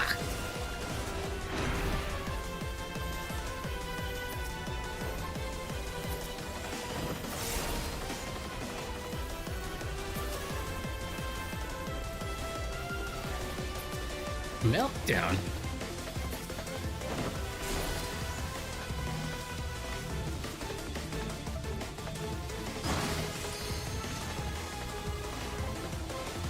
Doth the yawning rift not tempt you? Oh, it's gonna draw us in. What a weird pattern right here. Wah! Okay. See, this is what I mean by it takes me a while to understand the mechanics. That's just AoE. Void consumes. Naught will endure. Neither past nor future. Oh, it's gonna drag us in? I mean, it kind of did drag us in.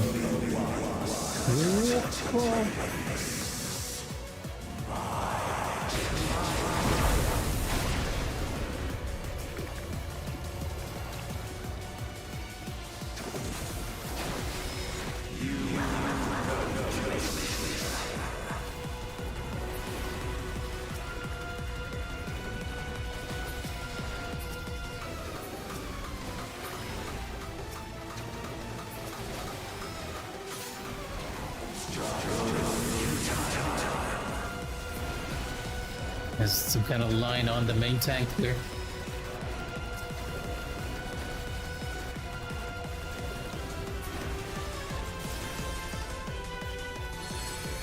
I breathe the darkness. Let the light guide me. You must break free.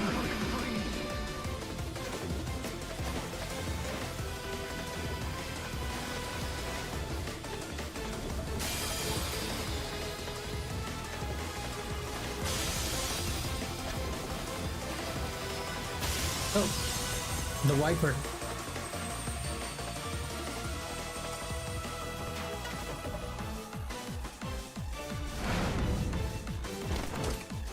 The underlings are no more. Now to deal with NOO. Life and death rendered meaningless.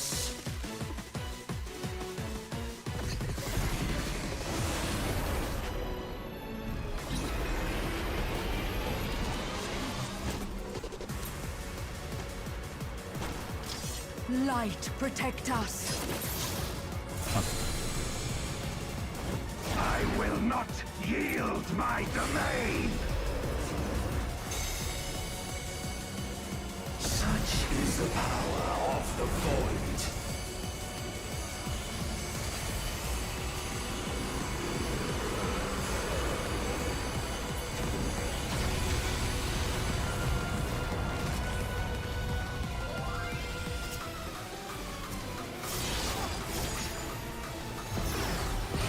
Definitely not what I was expecting there. Oh, this is actually coming out.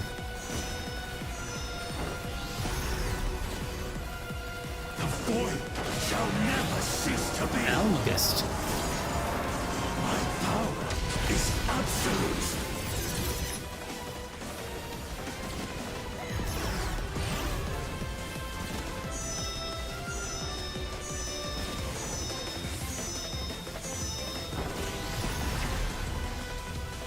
The Void's power is mine to wield.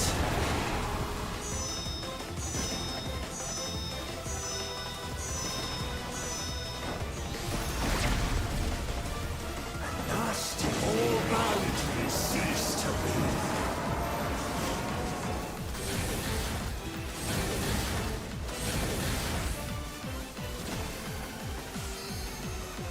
Behold the truth of this world!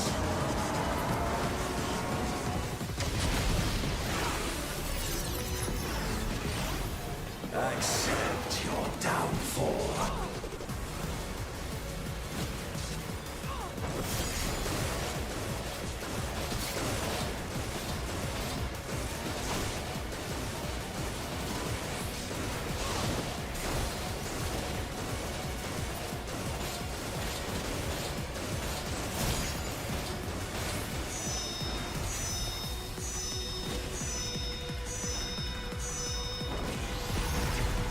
Whoa. I got a little too greedy there. Greed, the greed got me. Doth the yawning rift not tempt you? Be still.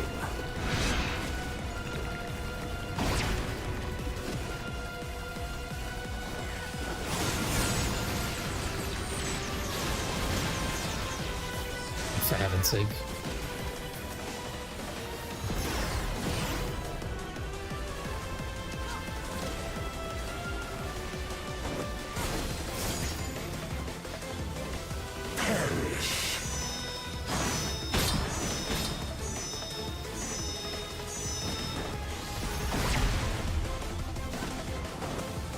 It's gotten even bigger.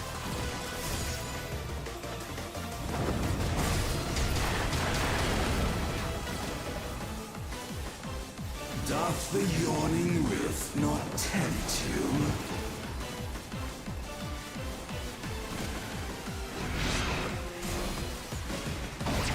Be still.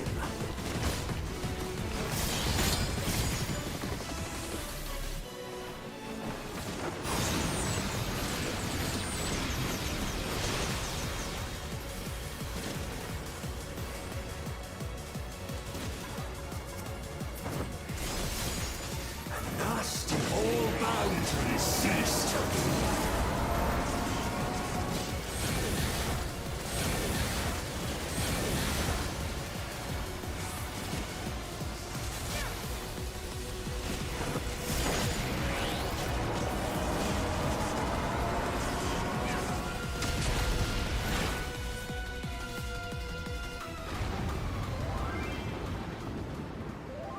Helix. Helix.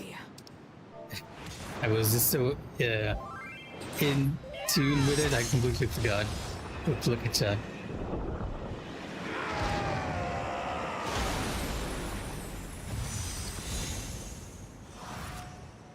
You caught me like right at the end of this stream as well, because I believe this is the final story segment for the new patch for now. We'll probably get a bit of a stinger at the end, but I'll give it to the Scholar because I felt like they did like a really good job.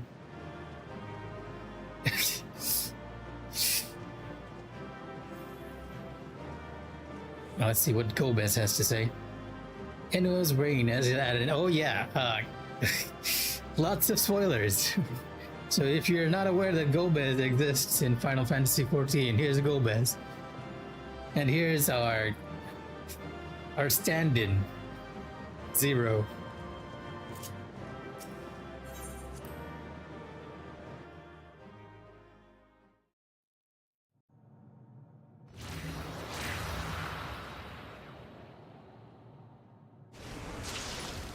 Magic the Gathering character.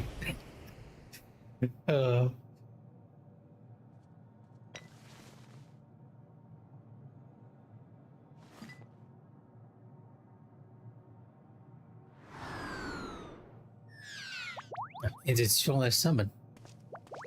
The water spirit. I'm glad you came. We would have struggled to face Eno alone. Oh, Eno, by the way, is a boss from Final Fantasy V. That's why you had the familiar music and all. It was a very good fight, actually. Pretty fun. I gotta try out the extreme version of that, but I'm so undergeared. I'll need to build my character back up again. Who pose a serious threat. I dare say the problem is resolved. Is it though?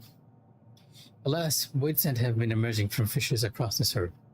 Have you noticed any anomalies in Void of late?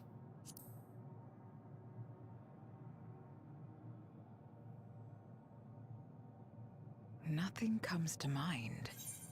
Why do you ask? So the reason for that is because Zero was originally a Reaper, right?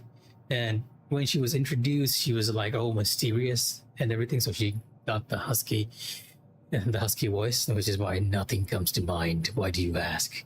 It's like a cross between the Batman and the darker, edgier voice.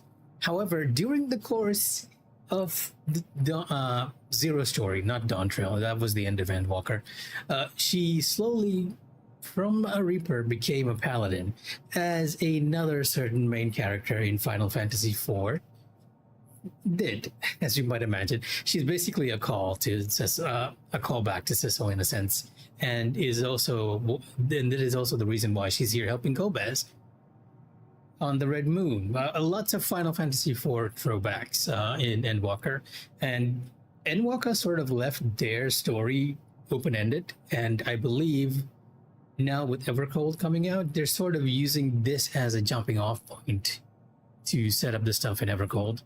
Because when we last left Zero and Gomez off, we had somehow managed to get to 13th, where this is, where the void is. Okay, maybe this is a bit confusing. The concept of Final Fantasy XIV is that the main planet, Etheirys, is split into 14 dimensions. And one of those dimensions, the 13th, had fallen to the power of darkness due to antagonist shenanigans. Let's just call it that for now.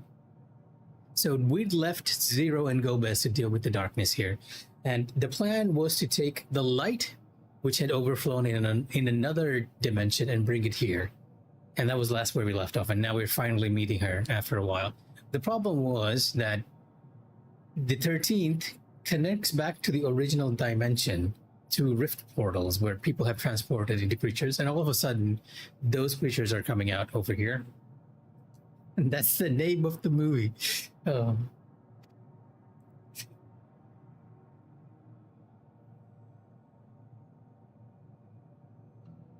the breach wasn't limited to the Void Gate.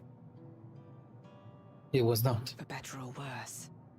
Precious little has changed in the 13th since Zeromus fell. Yeah, yes, Zeromus was here as well. Have you noticed anything unusual? I know not the reason events have unfolded this way, but there is, perhaps, an explanation as to why the Void Gate and the fissures opened. Here, in my domain, even the slightest change is keenly felt. Golbez started off as a villain, as you can imagine. It's basically a rehash of Final Fantasy IV in that sense. At least Zero's story, right? Golbez started off as a bit of a villain, but then he changed sides at the end.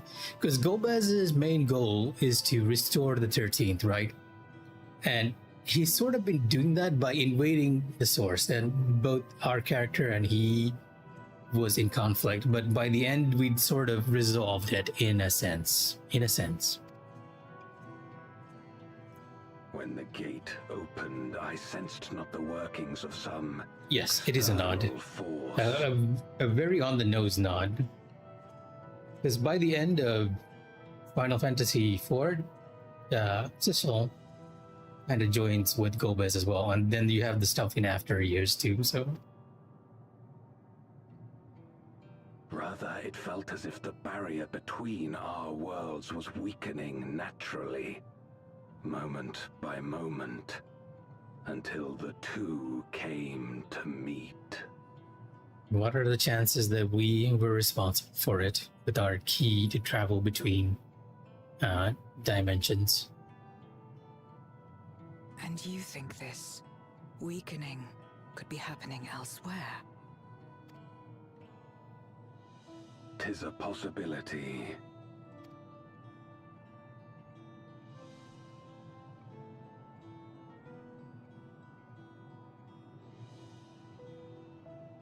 What of Radzatan and Garlemald?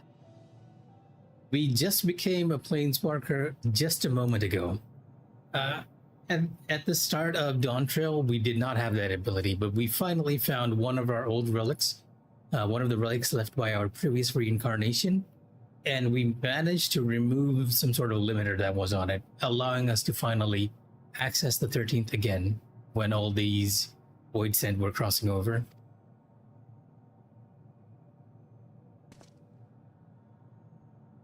Radzatan is looking good, actually. Eulus took mercy upon the interloper.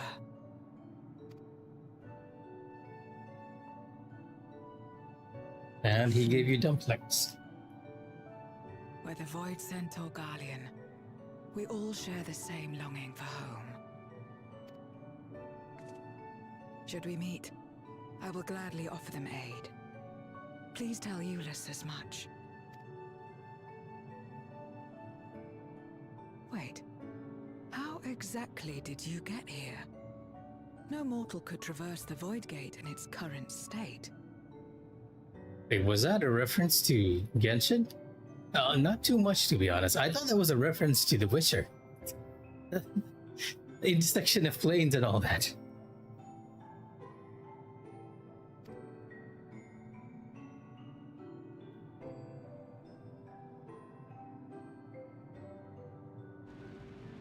My lore on Genshin is completely null and void after Leeway, right? Because that's up to the point that I really played Genshin.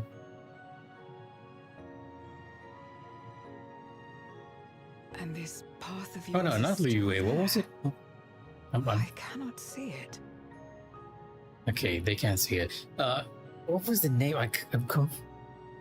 What was the area with Nahida? That's how far I played. But insofar as lore is concerned, I checked it in deep with Leeway. Beyond Leeway, I was not so interested in figuring the lore out for that game. Like at that point, it was just a weekly thing to play with friends. Hashirama Archon, yes. Hashirama Archon, our Nahida.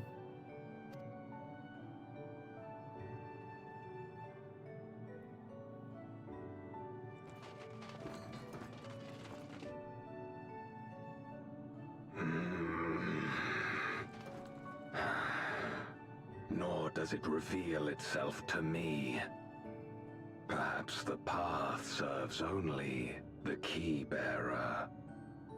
Oh, interesting. Though in the trailer for the teaser for Evercold, we kind of see Alphinode and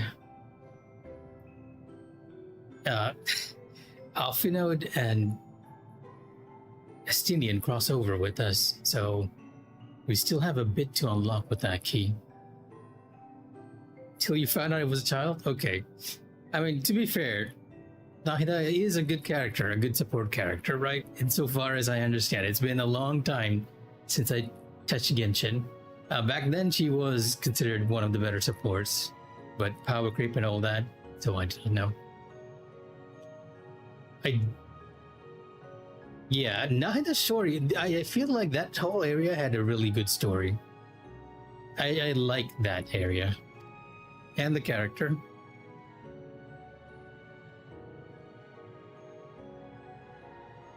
So it is not a means to travel freely back and forth. A pity. I would have liked to see my friends again. I'm gonna do some of the volume over here. I lowered it because the battle music was so loud. I do have dumplings for you though. And why am I not given this?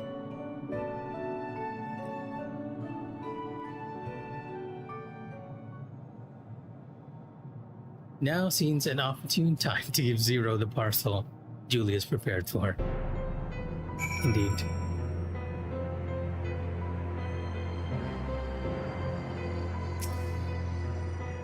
That key of yours intrigues me. Had my former self known of its existence, I might have sought different means to reach the source. Something for me? I believe I have a paper parcel full of still warm dumplings packed with care by Julius.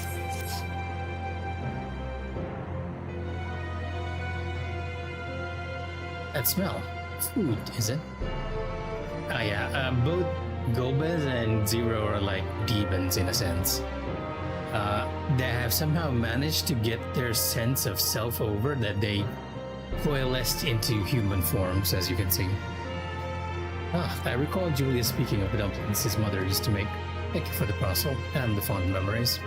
There's more than enough to share with Gomez. Now that he forgoes the ether of others, I'm sure he'll appreciate the sustenance.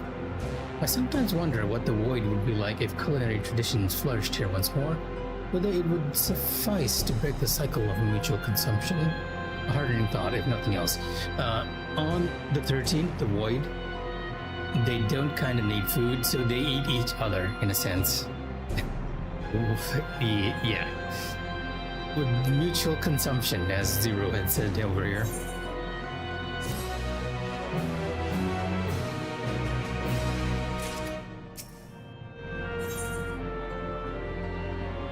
A beacon from beyond. Now, lots of lore entries unlocked in our diary, our journal.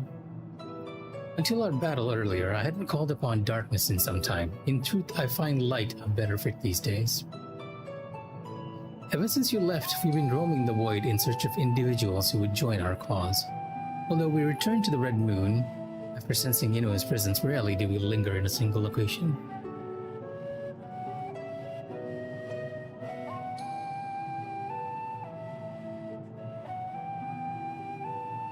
Okay. So that is why. I can kind of feel like that's the same thing with Honkai Star Rail as well, right? Because the EMC in HSR was also not as affected by stuff like that.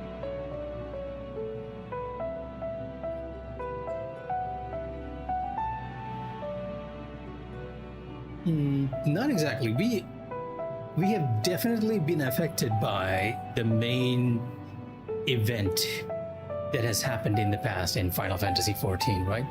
Originally, the different dimensions in Final Fantasy XIV was one, until they needed to shatter it into 14 pieces to protect it from a universe-ending threat. And our character was also shattered in that situation.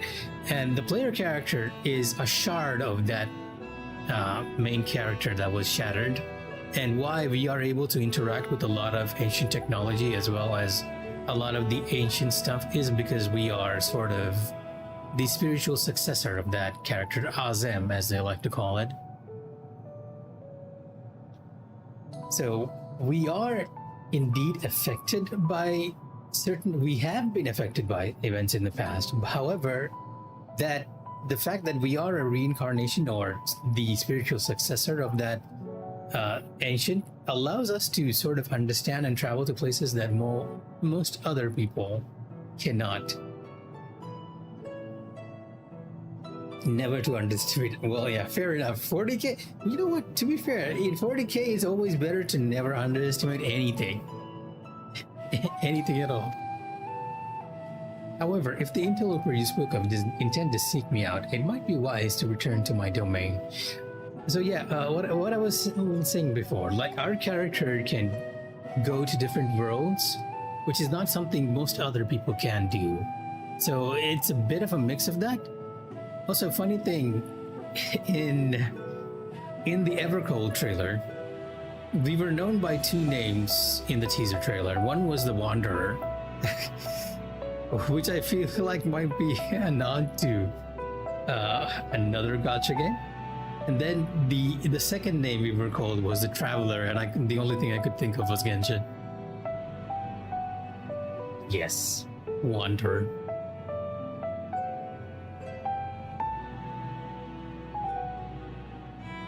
Anything from the void is dangerous. Oh my god, it's already 10 p.m. I didn't even realize. Why don't you join us? With Inu defeated, the soul should be in no imminent danger. Oh, I'm still gonna be on the 13th for a bit? Good. We'll wait for you by the crater. Okay, we have a bit more story to go. I'll do the entire main story tonight and then call it afterwards. I'll do the 24-man, which is based on Final Fantasy XI tomorrow. Probably don't have enough time. If I end up starting that, it's probably going to take me the entire night. I presume you remember traveling by Nisrock. Once we reach the surface, the creature will convey us to my domain. There's a teleporter situation between here and the center of the moon. I used it to travel to the surface in days long past, though I seldom had need once my generals were in place. Igor him herself created the device that I might lay low the servant of light. Ironic that we now use it seeking to restore light to the void.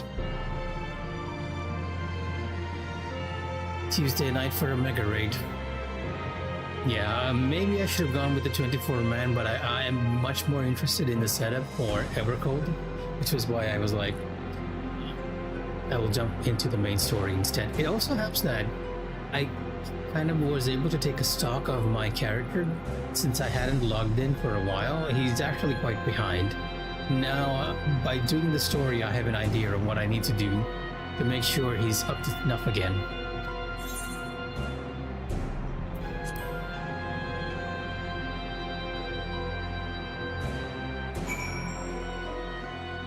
Oh yeah, we're back in this location. I know quite a few people who were kind of sad that we lost access to this location. There are many in this domain who still fear me. I shall remain here to avoid needless provocation. But yeah, what you're seeing is this dimension, which has been overtaken by the power of darkness, according to the lore. The Asians compelled the power of darkness to overflow in this world, and this is all that remains of the place. I wonder if their dialogue has changed. They have to change, right? That must be Kobe's. I would gladly consume his either if I stood the slightest chance of not being gobbled up first. Though it was not always so. Many who live here now have chosen to do so because they support the cause. Indeed, if our numbers continue to grow, we may require more territory. Thankfully, we were able to harness the residual ether from Barbaricia's domain. Those reserves will enable me to expend mine as the need arises. Right, I'd best prepare for a potential guest. Join me in my abode when you're ready. And sort of, yeah, you can kind of tell that this is a Final Fantasy IV nod, right? With the Final Fantasy IV music in the background too. Well, the motif disappearing for just a second there. Ever since she brought you to this domain, our numbers have swelled. We grow tired of conflict. And for the longest time, we just thought of these guys as enemies ever since Realm Reborn. But ever since Endwalker, we've learned that it's possible to communicate with them and sort of come to terms with them. Is Golbez connected to death and resurrection some way? Not exactly. Like I said before, each and every individual in this realm is essentially like this, right? They are creatures, or as the game likes to call it, void sent. And even Zero and Golbez are technically void sent, but it's just that their sense of self is so strong that they've managed to retain their human self. And there are a few other enemies and friends that kind of do the same. So when these guys talk about Golbez consuming them and by growing from his power through death and resurrection, they're actually talking about just eating that vessel, that ether that comprises him, his sense of self anyway. But the guy's worried that if he eats him, that Golbez's sense of self will just overpower him and he'll just lose on that front. Hopefully that answers your question. TLDR, he's not connected to death and resurrection, but the system here is that it's kind of like that.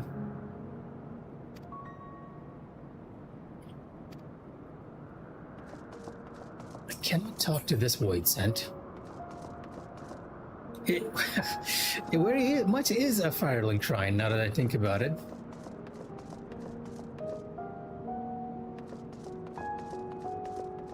And we are trying to restore it back to its former glory. Not by linking the flame, hopefully. Leave me be. Okay, you don't want to talk. Zero is amazing. Truly Golbez is equal in every sense.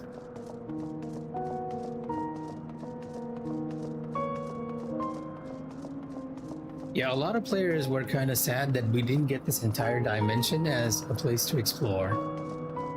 Because they wanted to see more of this place, but all we got was basically a couple of dungeons. A 24-man raid, and then this area.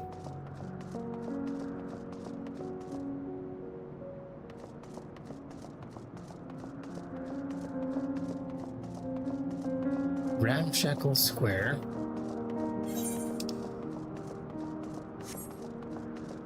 I don't believe that there are any other additional people we can talk with.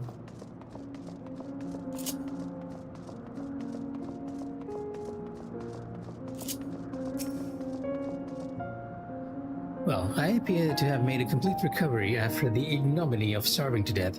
Maybe my fellow voidsent here can be trusted.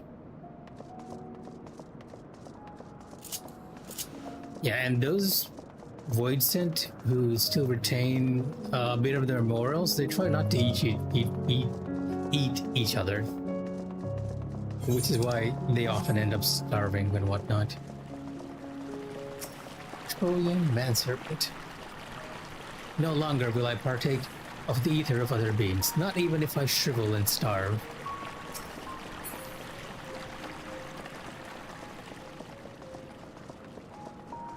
Which is one of the difficulties that they're facing while they're trying to restore the place, right? They can't actually eat anything, there's no food or anything, and they can't eat each other.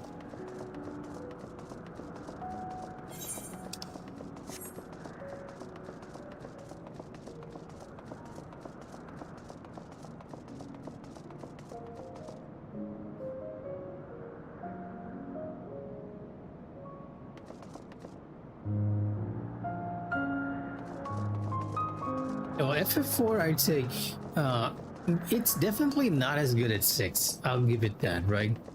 But if you compare like 1, 2, and 3, it is a considerable step up.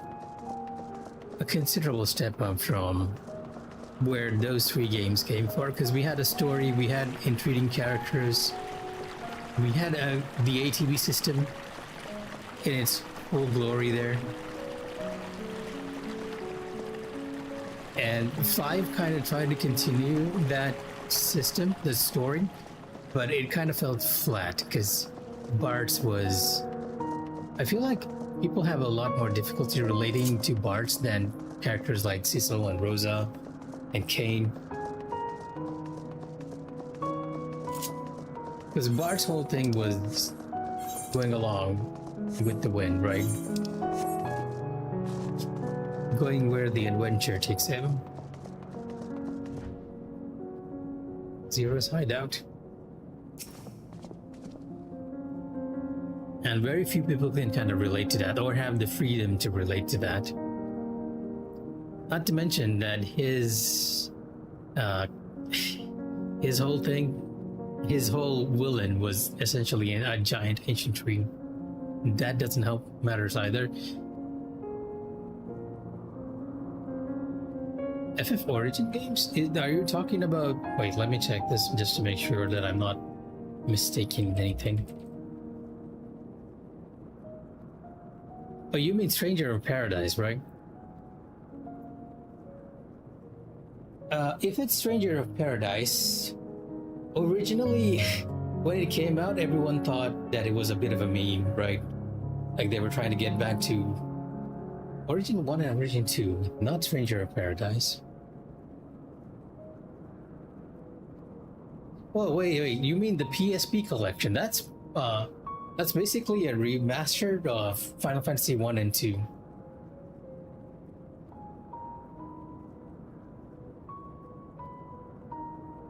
Insofar as I know. Okay, back to Zero. If memory serves, they work by channeling Access Ether left in the wake of the flood in the Crystal Tower. Let me confirm that again. Final Fantasy Origins. Final Fantasy Origins is a compilation of Final Fantasy and Final Fantasy II for the PlayStation. Oh, okay, so there was a PlayStation 1 as well. I'm more familiar with the PSP one.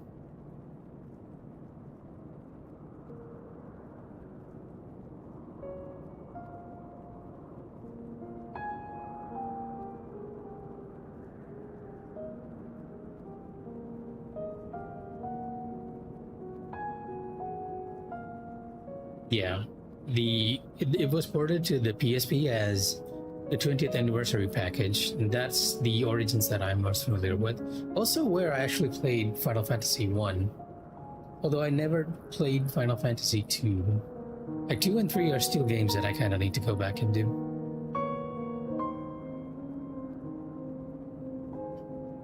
A re-release, I believe, with improved visuals, processing, and an FMV cutscene, because those were like the days when Final Fantasy's FMVs were the hot thing.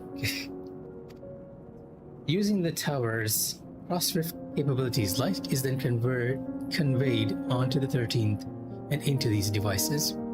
I have a mind to use them now, but they'll need to be set in an elevated location. Your assistance would be greatly appreciated. Okay, it's like we're doing a bit of a quest here.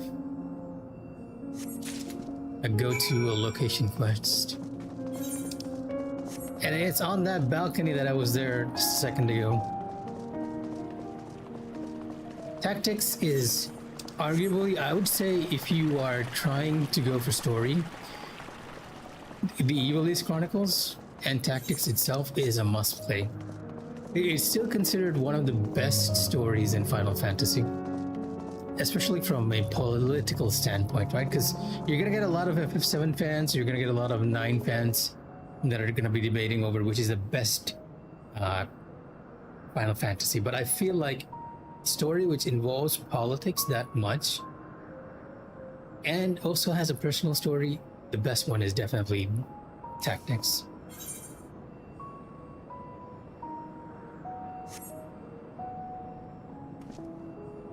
It might be a bit difficult to get into, but it is very much worth experiencing the story for. Upon activation, these transmitters will shine with light from beyond, sent courtesy of our ever-watchful friends. They will serve as beacons in the dark for those that would seek me out.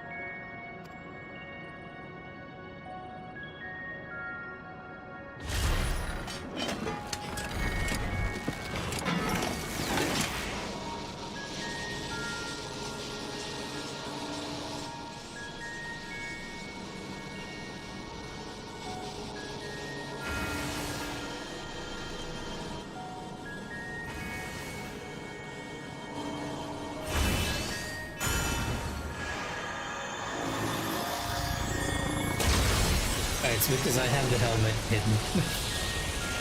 And unfortunately, Alizans are known for having a very long neck. With a recent update, you can wear any sort of armor piece now. And I've been wearing the Dark Knight armor piece on the Paladin set.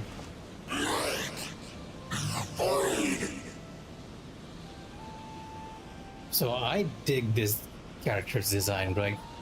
Kind of reminds me of Expedition with the hands as a head, but it's also playing Cat's Cradle, the face. No less. I did not expect to see you here.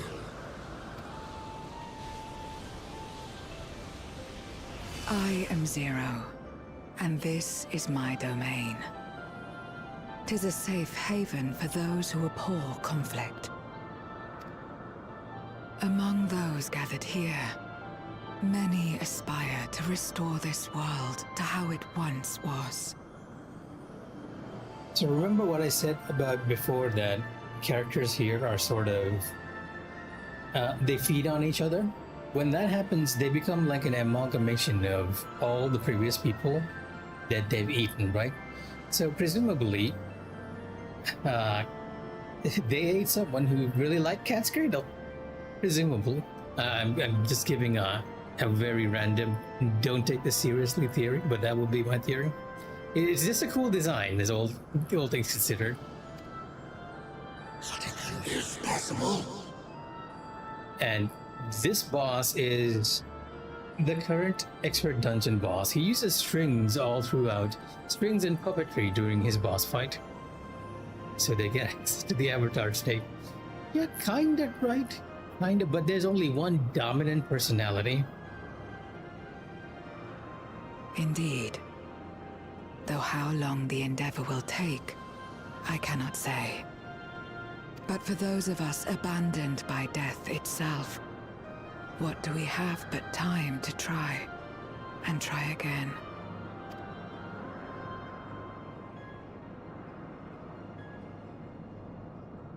Very well. This light is ample proof your comrade spoke true. However long it takes to restore our world, you shall have my aid. And you shall have mine.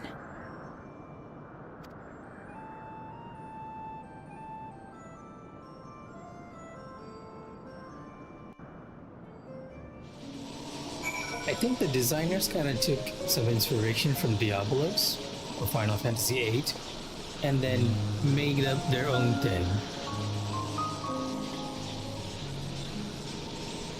And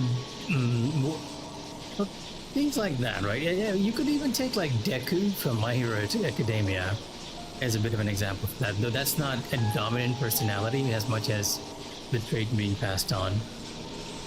Kind of similar to the Avatar state, right?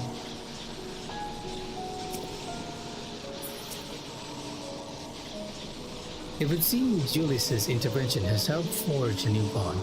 Thank you for bringing word to me. I gather you'll head home sooner rather than later. Then let us return to the Red Moon. I'm sure you won't begrudge me a proper farewell.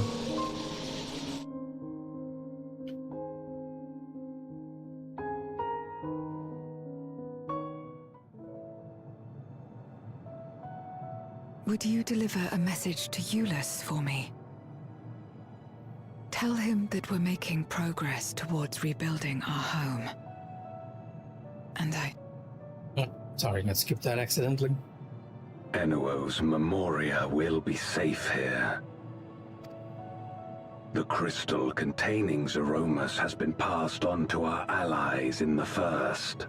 If Enuo's Memoria might serve them in restoring their world, we shall likewise consider its transfer.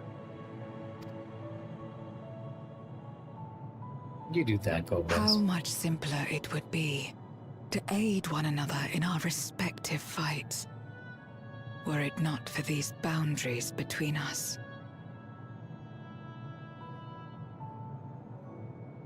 Oh man. Yeah, like you're opening a can of worms right here. Whatever happened to Xehanort? Whatever happened at the end of Kingdom Hearts 3 happened to Xehanort is the best way I can put it. We fought all his forms combined and we defeated him is the best thing I could say. But then they came out with that mobile game, which I believe has now been closed down again. Or is it continuing? Where they were kind of trying to tell the backstory for Xehanort and bringing back the character. But we also kind of have a feeling that there's a theory going on that there's another self of Xehanort in that coffin that we saw being dragged at the Stinger, right? So Kingdom Hearts stuff, with so many areas where the story is going, it's very hard to keep track of. I'm waiting for Kingdom Hearts 4. I love that series despite how stupid it is. And I don't feel like it's as convoluted as many people say, but it does have a lot of very Tetsuya Nomura stuff, that's for sure. Safe travels, my friend. We take comfort in the knowledge that you're out there fighting too, wherever you may be. Yeah, I just realized I disappeared on Yustola and probably Ryanda, and they're probably wondering where I am.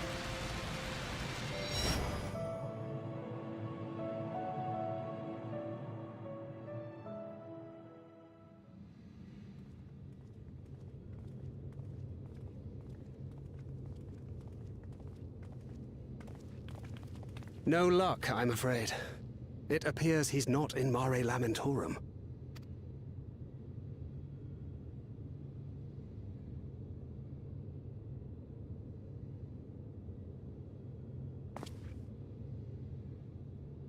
I think best everyone, according to some Final Fantasy XIV players. Like they're fans of each and every character here. Wait. Is that? I'm gonna be punched by LSA again now.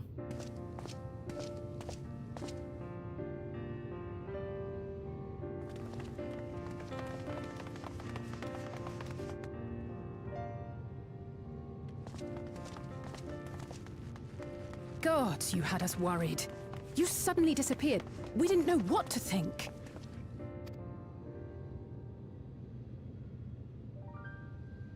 Well, it's kind of like this. I teleported over to the 13th. I met Zero there. Gobez fought a demon for Final Fantasy V. Shortly after you vanished, the Void-Sent incursion abruptly ended. We surmised you had a hand in that, but never did it cross our minds that you were fighting alongside Zero and Golbez. This golden path you said you traversed wasn't visible to us either.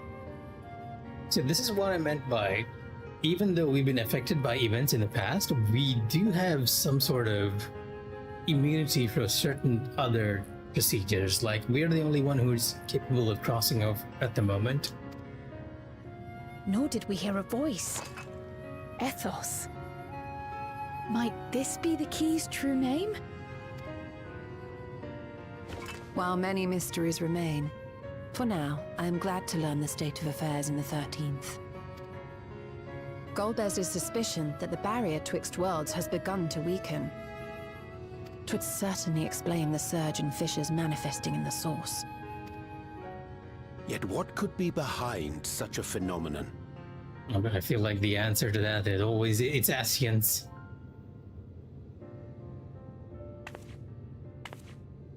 Not at the moment, no. But I do believe my stream might have a few problems. And the Ascian appears the moment we talk about them. Halmarut. And who might you be? Not her void scent, I always wager. be.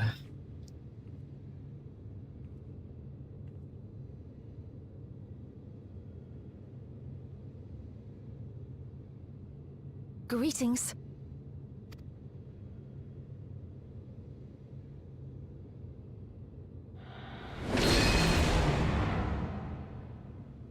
I am Helmarut of the Asians. You know, just the way they say it too, it kind of resembles it. So I don't. I kind of feel like everyone makes that joke.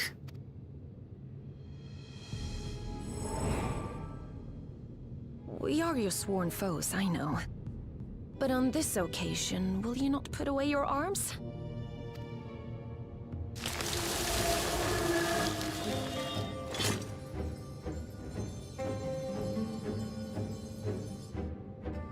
I wish only to talk.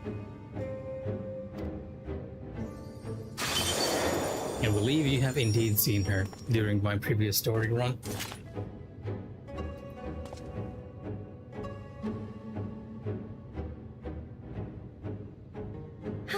Thank you for affording me a chance.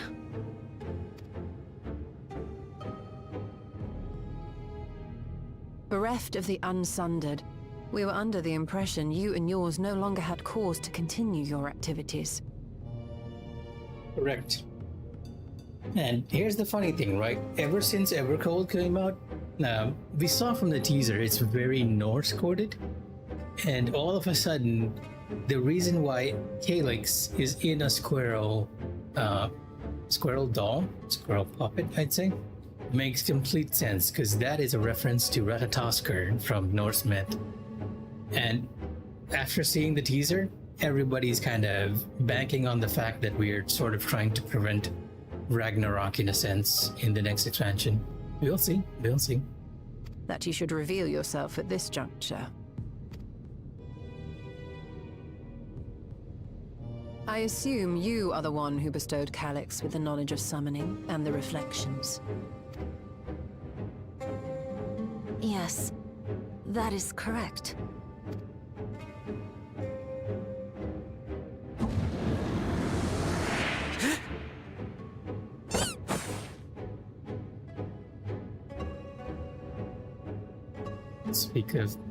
Speak of Calyx.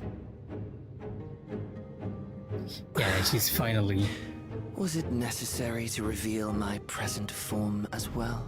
She's finally presenting herself as well. I feel like during Shadowbringers, they kind of came across a good formula where the villains actually have a more personal connections with the player characters, and they might be trying for that again, though I feel like Helmarut is never going to be in that same vein as the other Asians that we met. Definitely not Epic Silk levels or Elidibus levels, because they are on another pedestal. Calyx.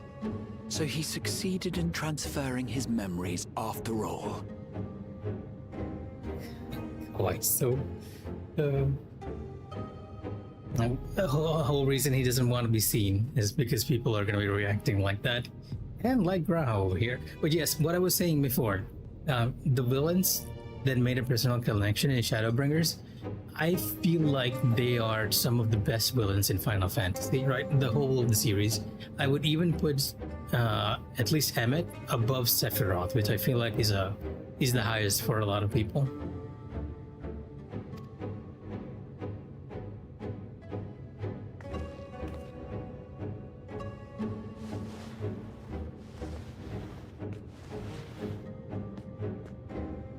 Be at ease. Even were I to occupy a combat-oriented vessel, I would not have the ability to defeat you. You destroyed my plan, my life's work. I have naught to replace it, nor will I ever regain what I once had. He's in your party. Yeah, he's in my party too sometimes. In Final Fantasy XIV. If you wish to speak, Helmarut, will you not tell us what it is that you hope to accomplish?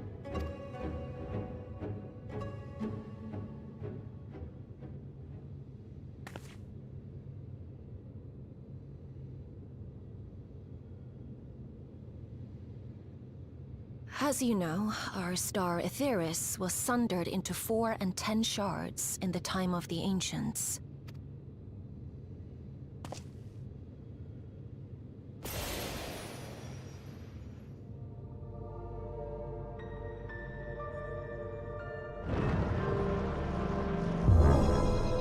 As the will of the star, Hydaelyn perpetuated this unnatural division for millennia, and in the wake of her passing, nature has begun to reassert itself.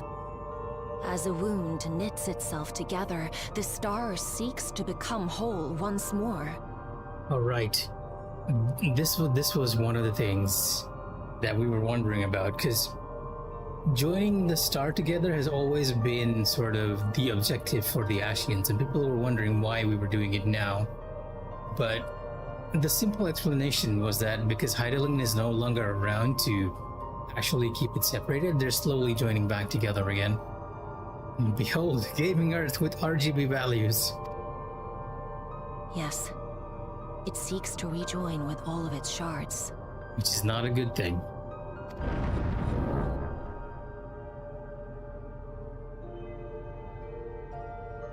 Unlike the one we Ascians attempted to orchestrate, however, the star's rejoining will afford mankind no special treatment.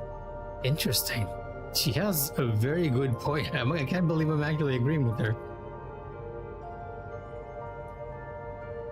All life and matter will be condensed into a single whole and remade for a new beginning. A complete rebirth.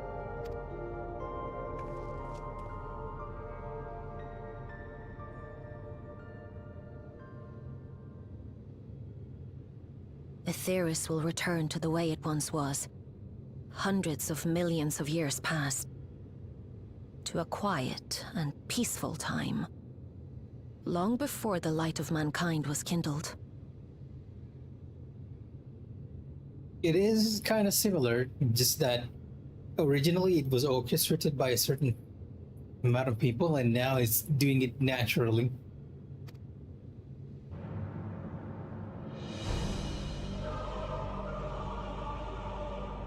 Supposing for a moment we believe you, how can you possibly know all this? F-14 rebirth, hopefully not. If there's another F-14 rebirth, right? There are already people kind of calling for a Final Fantasy Classic, which I feel like is a terrible idea. And there are also people calling for a completely new MMO in the same vein as 14, so never know, never know.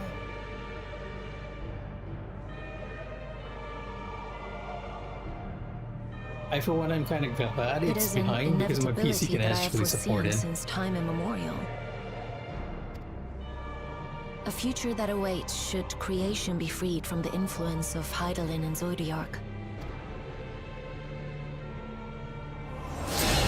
So now we're in a race against time.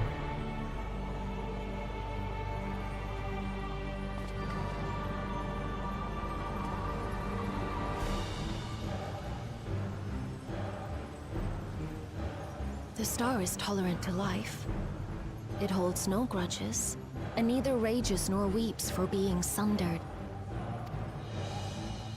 Yet by the same token, it is indifferent to life's survival. No amount of devastation and death can compel it to stop the wheels of creation from turning. The earth shakes, and mountains spew fire. Floods wash away the fruits of labor, and icy winds freeze and starve. Countless perish as nature runs its course. Oh my god. See, the funny thing is, ever since Dawntrail started, people were talking about how low stakes the Final Fantasy XIV story had gotten. And despite the fact that the devs outright just told us that, hey, this expansion is more or less a break for your character, a holiday of sort. And now, because so many people complained about the low stakes, I feel like they're just jumping it to the other end almost immediately here. She kind of did with the arm spread in that previous scene, right? And even this scene here is a bit of an aura farm right now. So many seeds of life have already been lost. Yet in spite of this, people continue to believe that the morrow will come.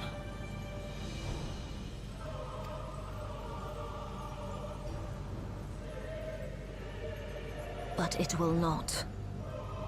For nothing lies beyond the solstice, when all creation is reunited. When that day comes, every last trace of mankind shall be erased.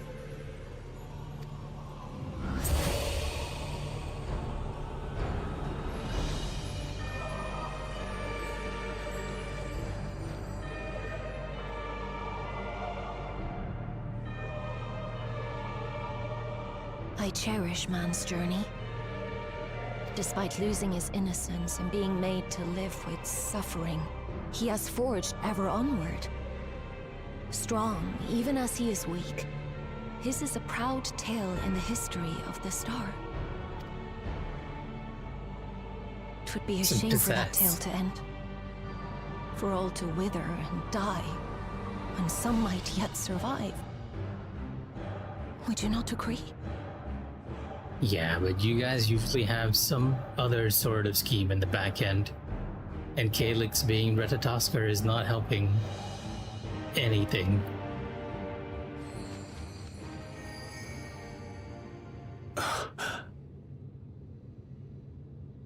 If a natural rejoining doth lead unto the solstice, then thine intent is to preemptively rejoin the worlds. Correct. It was for this very purpose that Halmarut recruited suitable collaborators from the Reflections. Individuals like me, who would willingly doom another world in order to fulfill their aspirations. The Winterers, we are called. And if you and yours seek to protect all life, then sooner or later you shall have to contend with us. The Winterers, huh? Genesis. Even if everything you claim is true,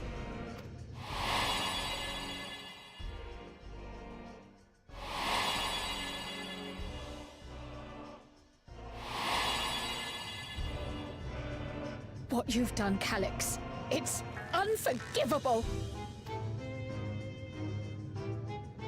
I do not ask that you be pragmatic, nor do I seek your approval.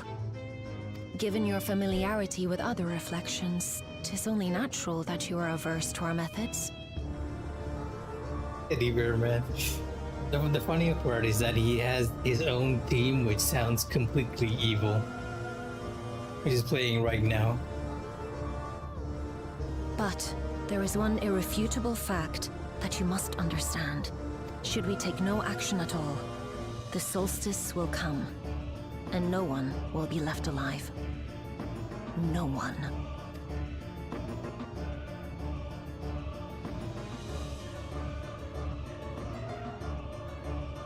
Of course, should it serve to satisfy your ambition, you are welcome to deal with the reflections as you deem fit.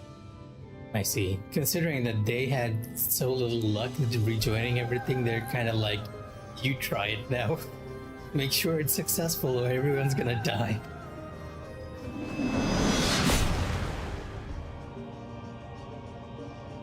What is that? Like the pariah and wanderer who satisfied his own when he brought the star to the brink of ruin to face you. Xenos is back? No way. Or did just Halmarut bring out the sight to just annoy me? Wait! The bad guy, exactly. He's the bad guy.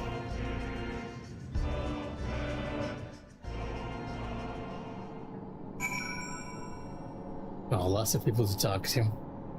But I believe that might actually be the end of the story quest. I feel like if anyone opens up a random, it won't be a random 14 stream. It's always Final Fantasy 14 players who look at each other's stream, right? We're like emotional vampires in a sense. Like we kind of need to see how other players react to certain story beats, especially the more interesting ones. So if you see anyone else pop in, it's likely a 14 player in some sense. It's either that or a bot, one or the other.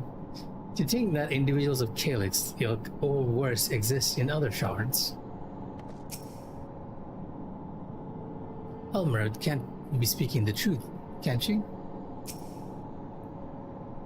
You'll have to forgive me. I'm still coming to terms with it all. Alphinaud is deep in thought. The Ascians once labored to resurrect Zodiac and bring back those who rendered up their lives to summon him. For the sake of those who now live, we fought tirelessly to oppose them. Was that lightning? Thunder? Well, I mean, well, you kind of have an interest in 14, or have played 14 in a sense, right? Other than people who personally come to my streams, I mean, other than you guys, is it going to be either an FF14 player or a bot? Very unlikely to be a. So wondering, is it raining? Can't tell if it's raining, but I definitely heard thunder. Yeah, I see lightning in the distance too. I guess it might be a good point to stop after this. If Halmarut did not seek a rejoining to avert this solstice, to ensure some survive when otherwise all would perish, then our interests are not so disparate. Trust the Ascians to be plotting something utterly reprehensible. Though I'm tempted to dismiss a preemptive rejoining as an utterly absurd solution, her words are not to be taken lightly.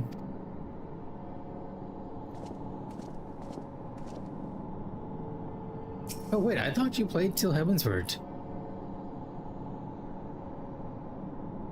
There you are. One moment you were standing before me, and the next you vanished into thin air. Thanks to you all, the void scent have been eradicated, and the gate lies sealed once more. There's been nary a peep from the crater. Though I can't help but notice none of you seem to share my enthusiasm. There's something wrong. You're gonna see a lot of 14 streamers during the start of July, because that's gonna be when the next Ultimate Raid comes around, and that's usually when the FF14 streamers are the most active, and when this category is the most populated for sure. It's like a global event at this point.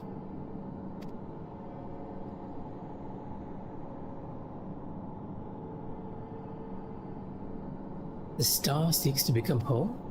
But that's preposterous. As far as I'm aware, Heidelin made no mention of a natural rejoining. I ought to consult the records to be certain. But not before thanking you for dispatching the Void Scent so handily. You well and truly saved the day.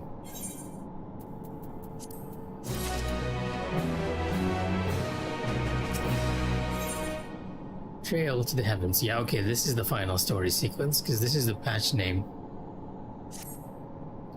The implications of the solstice and the winter schemes, as well as our approach moving forward, will take time to consider. To that end, I believe we should gather and speak in person.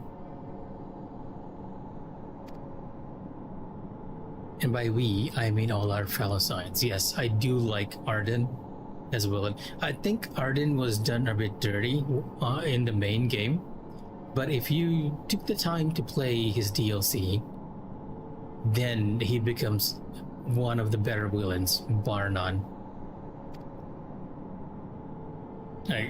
Arden's DLC flips the script on Final Fantasy XV so much.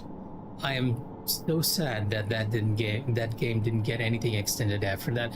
I played the multiplayer stuff, I played that DLC, and that DLC was just like a flip of the whole script.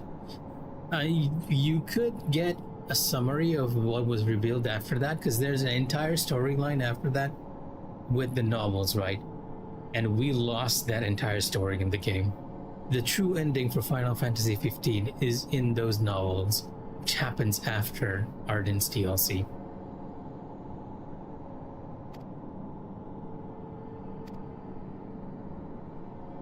No doubt we could all use some respite after our moment, but I trust there are no objections. I guess we're returning to our very old rising stones.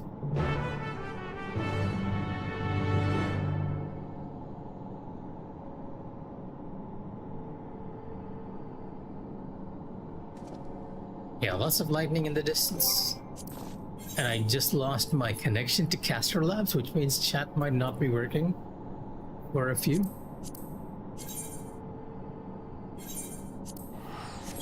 Oh god, it's been ages since I went back to Mordorna.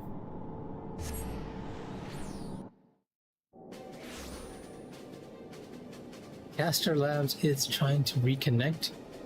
I will open up at least... Yeah, I'll keep Twitch chat open, Twitch and YouTube chat open, in case you all aren't saying anything. Yeah, you can tell it's been a long time that I've been to this location, because I'm running in the exact opposite direction. And this was the place you came back to over and over again during the Realm Reborn.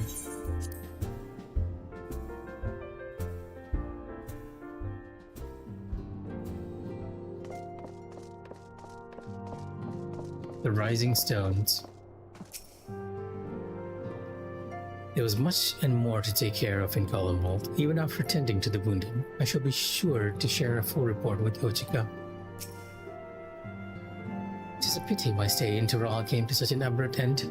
I should like to make arrangements to remain in touch with Shale. It feels like a lifetime ago I first set foot within these walls. Though given we've all experienced a lifetime worth of triumphs and tribulations in the interim, perhaps this is only natural. Okay. Connection is back. Yeah, there's a good game in there, but it didn't quite appear, right? Because a huge part of the story was just missing.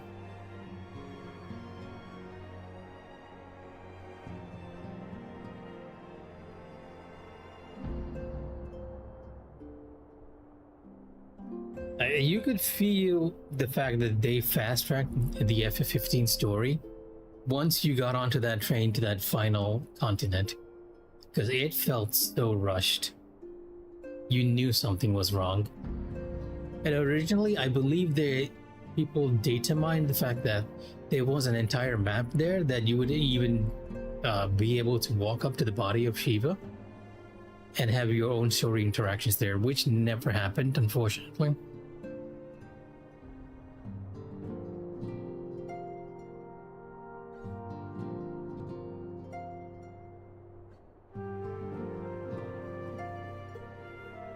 Yeah, I'm just messaging everyone who's coming home to be careful.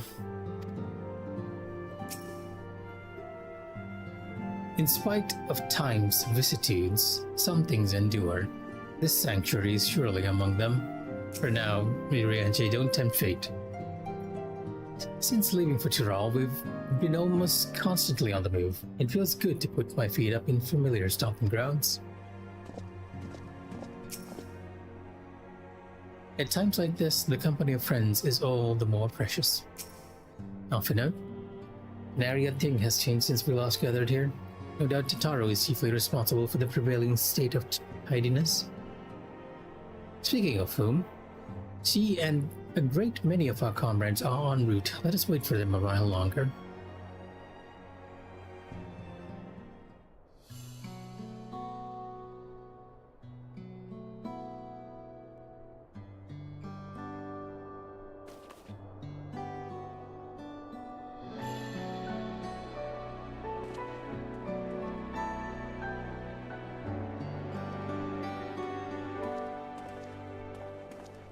Long it hath been since last we gathered here.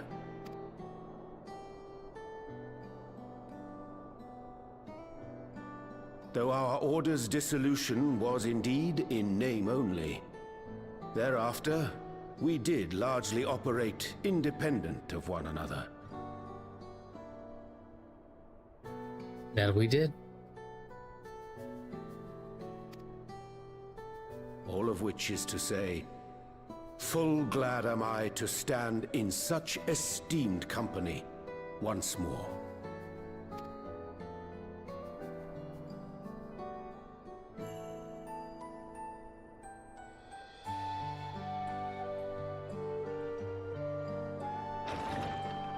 Apologies for our delay. Of course, Horribolar's gotta be here. And the others. Philomene. We're reporting for duty, as bid. This is everyone that we could round up on short notice. The others are still en route. Estinian alone we weren't able to make contact with. But we're working on it. No doubt his link pearl is buried at the bottom of his bag. Knowing him, he'll turn up when we least expect it. That is true. Now, as much as I'd like to savor our reunion, Tataru tells us there have been developments. Will you apprise us of the details? Well, it's like this.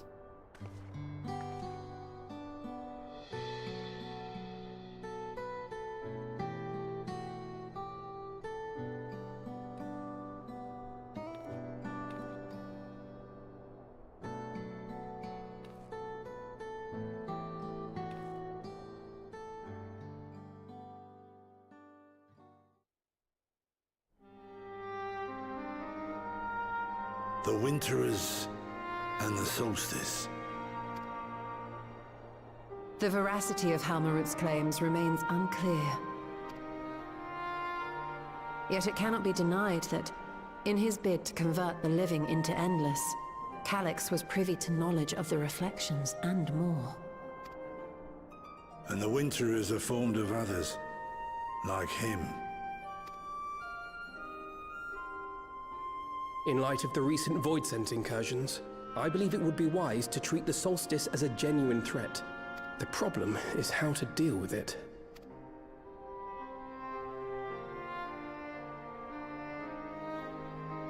Both the Source and the Reflections are home to irreplaceable life.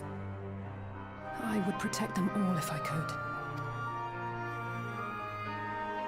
But if doing so means ushering in complete annihilation,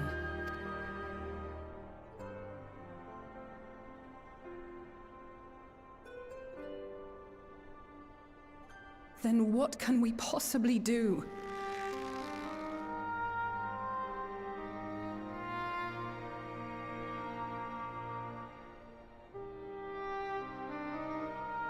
I wonder, was Hydaelyn aware of the solstice? Given that we had no knowledge of it when you journeyed to Elpis, you couldn't have warned Venar. So it is entirely possible she was unaware. But in the course of sustaining the Sundered Star, she may have glimpsed this eventuality.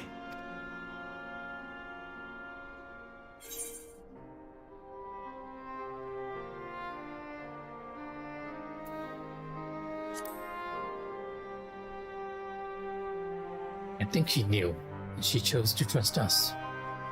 So she believed that we could overcome this trial as well. Or rather, that the choice was ours to make. Whichever it may be, it is we who must find the answer. We who live in the here and now.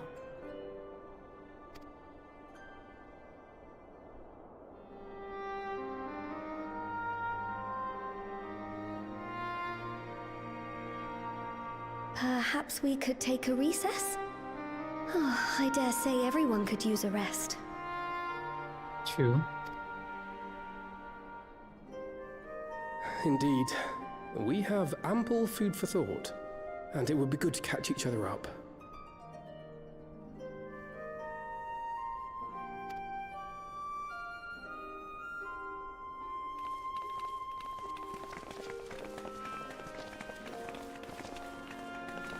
Ere I forget, Heron, I believe you should keep the key, Ethos, in your possession. After all, it seems that is one mystery I am not destined to unravel.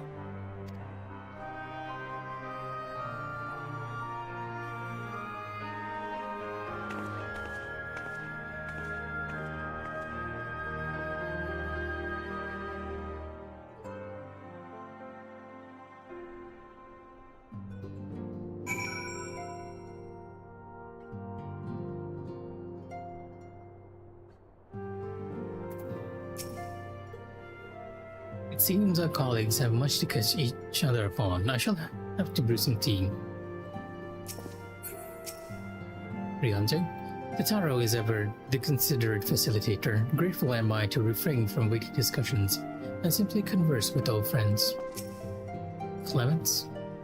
Oh, Einor, I hope you'd come to your senses, but I see you're still in the throes of withdrawal. What in tarnation? The brothers are united, yet a distance between them persists. How cruel fate is to force me to choose Einor up to her same nonsense. Hearing our comrade's tales reminds me of my efforts to master pictomancy. We've all come so far, striven so hard. Even after discussing the revelations concerning Calyx, there's a great deal to share. It's difficult to know where to begin. That's how I feel whenever I try to explain the story of 14 to anyone who pops into stream. This latest development is indeed a shock, but I'm heartened to see not a single face flooded with despair. I helped repel the Void Set incursion in Lapis Manalis. Fighting off fiend-controlled Galatia is something I won't rush to relive. It was nevertheless good training.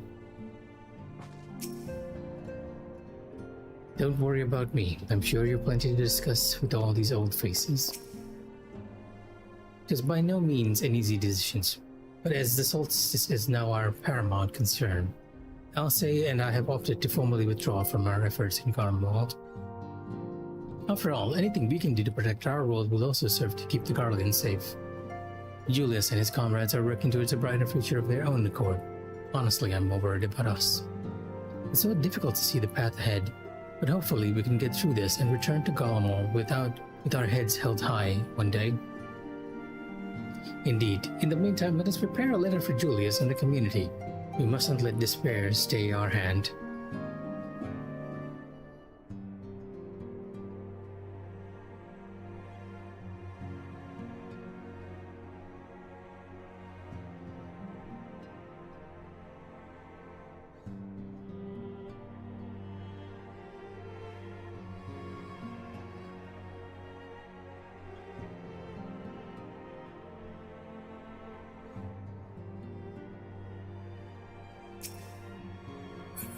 I'm sorry, I'm just replying to messages. Everyone's worried about the weather. Coltonat and I had remained in quarters to monitor the situation among the Gallians and the Corwasi. Though seldom smooth sailing, in time the region settled and we were able to return. I understand the Gallian community has made great strides in improving relations with other peoples. Hearing that, I feel renewed zeal for resolving the issues in Corvus. Then perhaps you'd like to hear more about the Gallians' accomplishments from me and the twins. It might stoke that fire even hotter. After Ryanje and I went off on our own, we decided to spend some time exploring Jacques Tour. We never had the chance to visit during the Rite of Succession, you see. We journeyed east through Lauzenita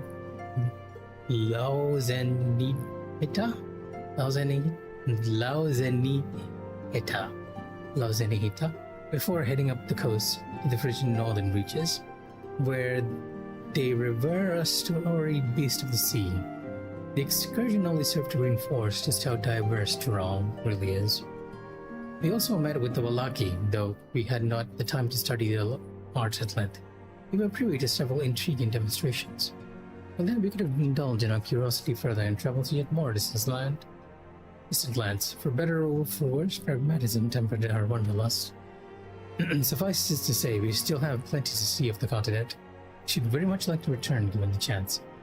And at telling the players that, hey, your adventures in Tural hasn't completely ended. Oh, wait, I already talked to you. Judging you by your guys, Clemens, your studies must have been productive. Indeed, I've more or less mastered the fundamental principles of Charlayan astrology. At one point, I considered exploring other healing arts, but decided to persevere with more focused training and better leverage my skills on the battlefield. I don't think I'd be much use on the battlefield these days. I can scarcely hold my bow steady, let alone hit our targets, so sorely bereft of brotherly ministrations as I am. I knew you still required constant supervision. You two haven't changed in the slightest. It makes me wonder how our colleagues who couldn't join us today are faring. Eno ran away over training in Gordania when Woodson attacked the Tollswood. Thankfully, we were able to fend them off with the help of the two Natters. When I heard the invasion had already spread across the star, I realized the gravity of the situation and ordered a confidential report sent to the other Scions. That's why Tataru was so quickly apprised. Thanks to you, we were able to make haste for Garlemald.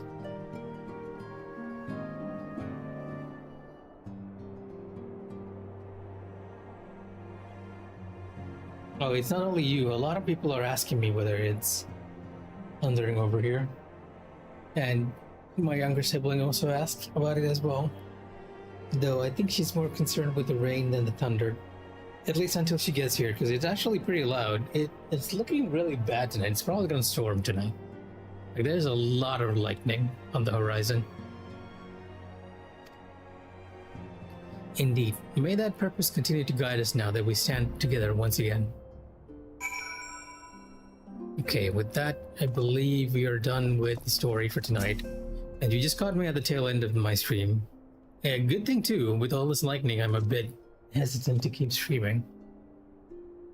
It seems everyone has much and more to discuss with one another. Anyway, you're overdue for a proper break. I'm overdue for a proper break in more than one way. The peace and quiet will help you think. Feel free to make yourself comfortable in Dawn's respite. Do we get a bit of a stinger story section with Halmarut and Calyx? We do.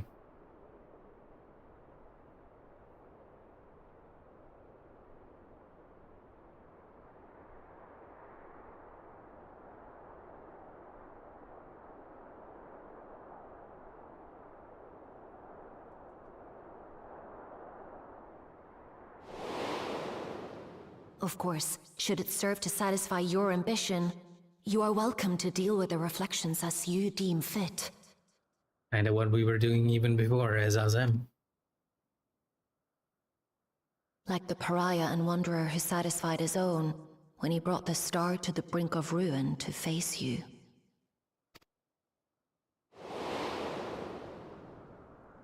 I detest evenings such as this.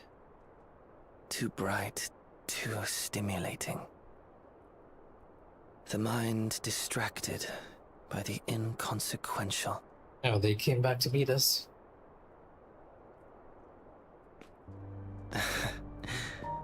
You needn't be so wary. I merely come to offer information before my departure.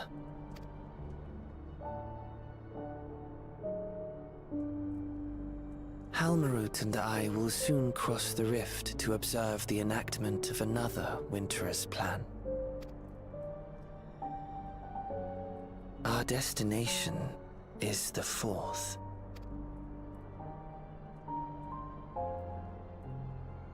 A world locked in ice, whose lands are blanketed in thick clouds. In order to survive, man has fled to the skies, using great magics to establish new civilizations.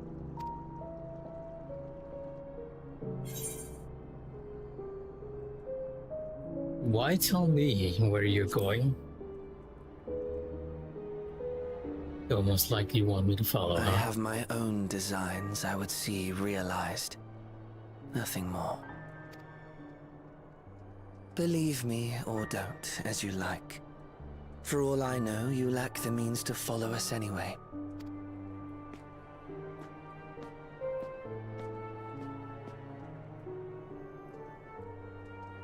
What Halmarut said to you earlier.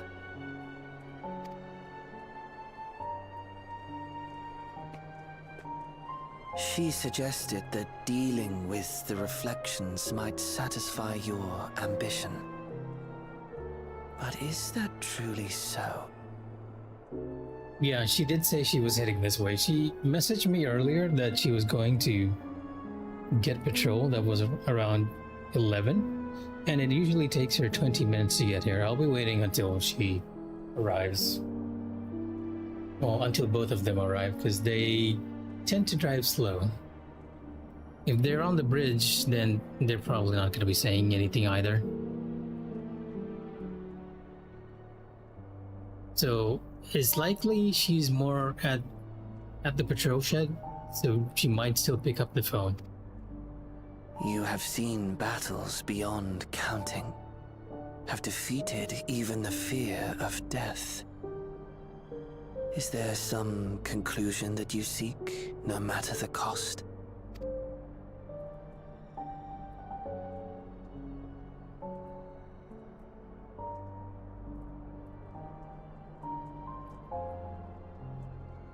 I will share with you a truth.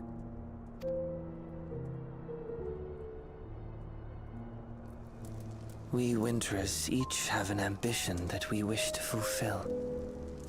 To that end, we may share information with one another, but we do not necessarily share the same beliefs.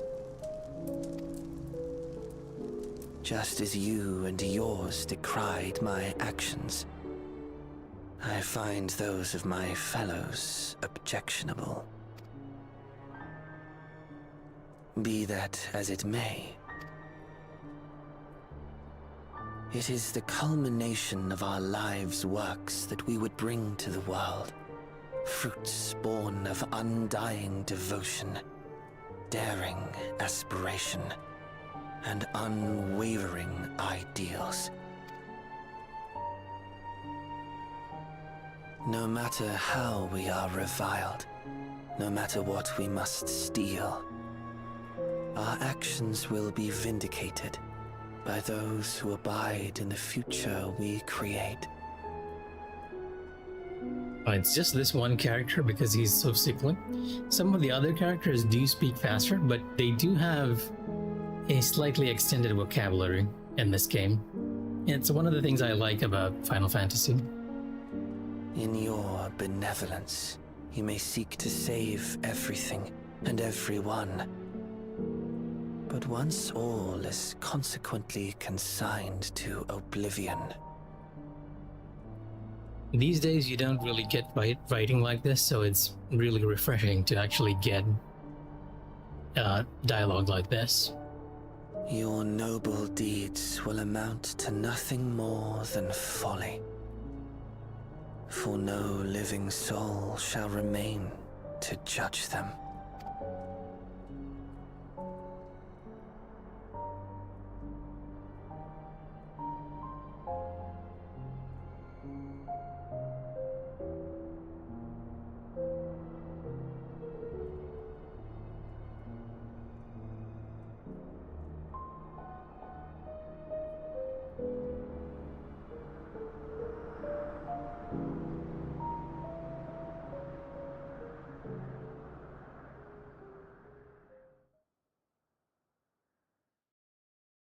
Still see a lot of lightning flashing through the window.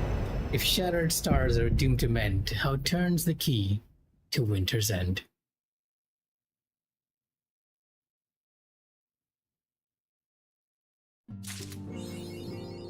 Trail to the heavens. But yeah, that's the story content for this patch for Final Fantasy XIV. I will probably jump back in, but there's some more content in 14 and I need to gear back up to get ready. So I'm probably gonna just end the story here for now.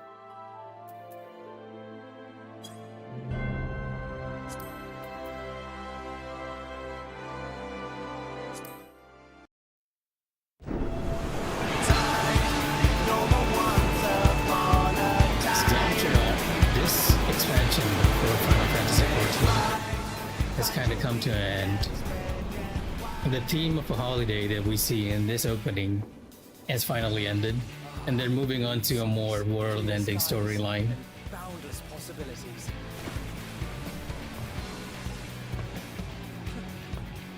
I dare say our destination will soon be in sight. Enjoying yourself for a change?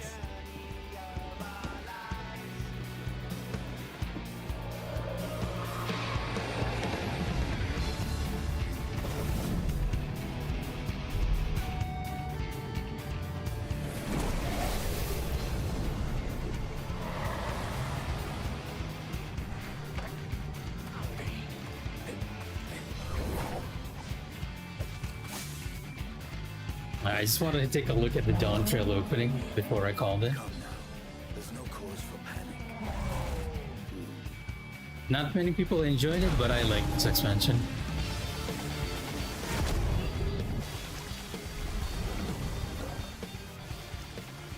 This one might make for a worthy opponent.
You have a moment to speak further.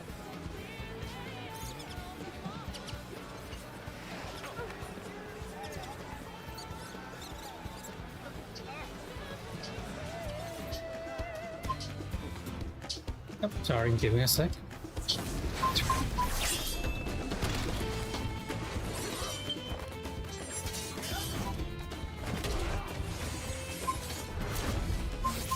I'll be right back.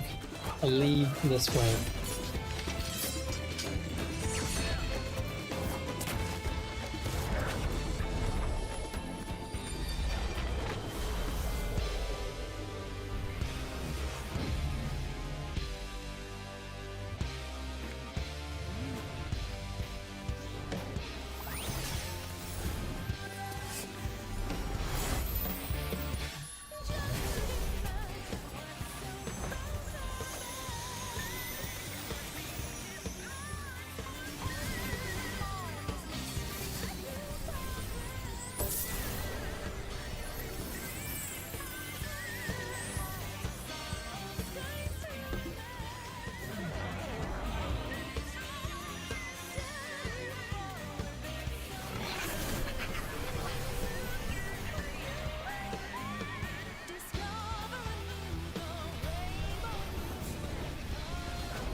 adventure.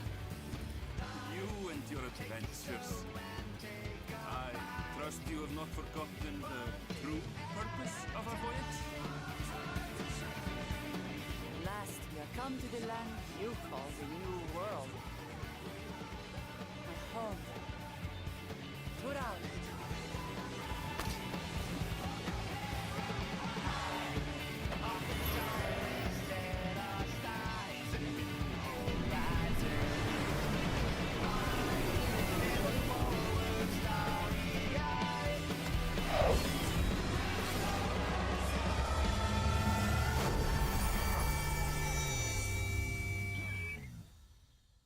Oh yeah, looks like I came back just in time. I got a call and I thought someone was at the door, so I rushed over to open, but apparently they were just calling to check in whether my younger sibling had come home, because it's really stormy. And yeah, this is... I'm not sure how familiar you're with the concept of an MMO, massively multiplayer online game. This Final Fantasy, or rather Final Fantasy XIV, is a game that's played with lots of other people, right? So I am one player among many here. And you can create your own character, you have your own story.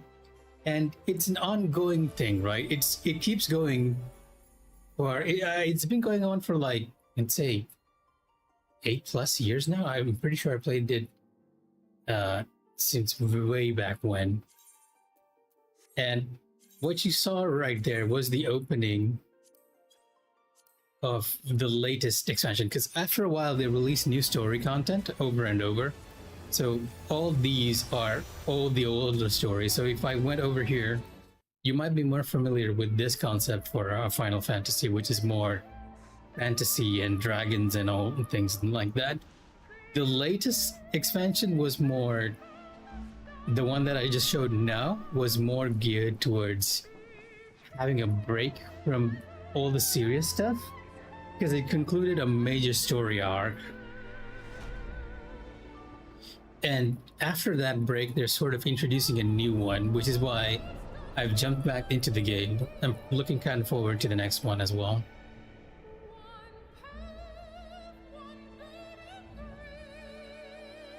But with Final Fantasy, you have to remember, there is a lot of titles, each and every one of the Final Fantasy titles. Yeah, at this point in the story, by the way, our character is framed for poisoning the queen in this city. And so we've been on the run from everyone, basically. Like, we've been framed for killing her. And our allies are captured and they're imprisoned. This was considered one of the best stories at the time for this Final Fantasy. So our character, that character is the representation of the player character, and we've sort of come to this city seeking asylum, but the city itself is under attack by dragons. They've been at a constant war with the dragon race, more or less, and we somehow stumble into it during this sequence.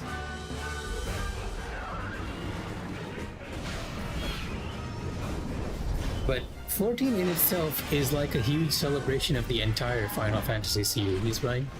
So it brings back a lot of stuff from the older Final Fantasies, gives nods to a lot of them as well. Like the characters taking care of this dragon, it's a reference to Final Fantasy IV.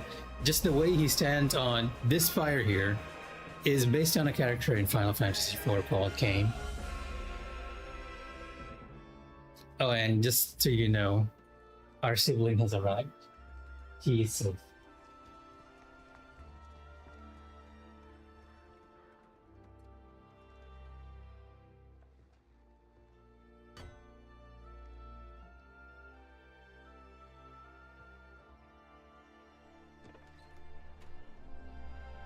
But in addition to coming to this place called Ishgard, that expansion also had islands that were floating in the middle of the air. So it was a very fantastical adventure, to say the least. So you were exploring both these ancient architectural places and these islands as well. Squall is Final Fantasy VIII. And there's even a nod to Squall in this game as well.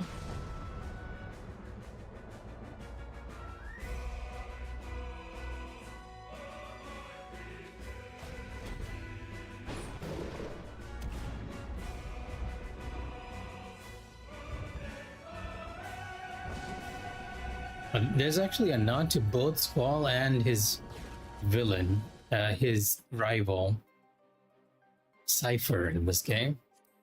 But yeah, after Heavensward was Stormblood, where we kind of went to the east, well, southeast, I would say. A lot of Stormblood was very much based on Southeast Asian culture. So you might recognize Lanka, India, a lot of it. They take inspiration from a lot of real world locations. And maybe you guys have heard that, Lightning Strike. And this was the third set of stories for this expansion.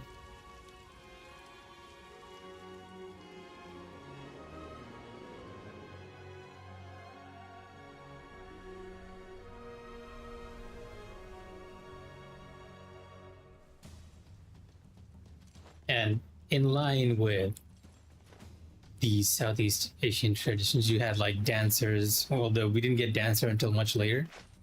Dancers and monks.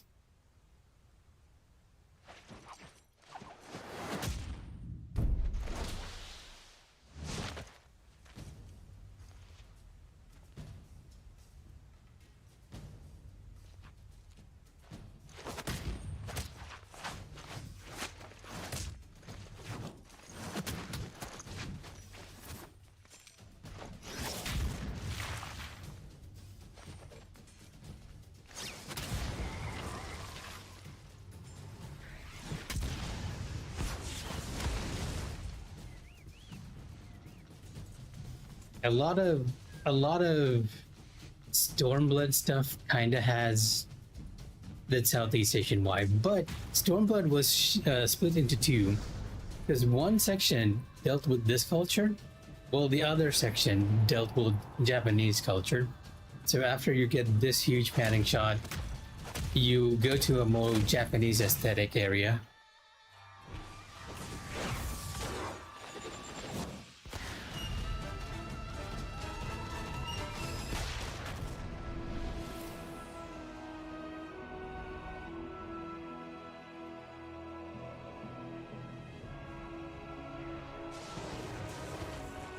And in the distance, the villain's country ominously being framed there.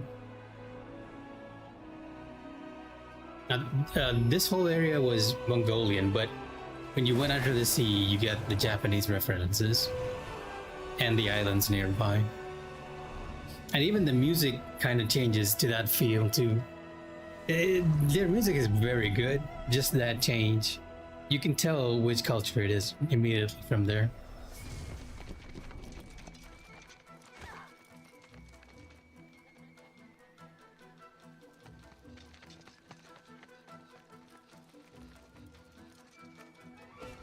And with this story continuation, they gave the player character a new class, which was a samurai class, and the movie was sort of an introduction to that class, a teaser of what the class could do.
And they are singing in English, even if it kind of seems like it isn't. But yes, that was the third story for Final Fantasy XIV. And after that, we had one of my favorite story segments, which involved you going to a totally different world that is overtaken by the elemental power of light. So after you go over to that previous area, you fight the Empire, which is the enemies in this game, or used to be the enemies at this point in the story. Getting a bit of a flashback here during that final battle with the commander of that force. How many years have come and gone since that day?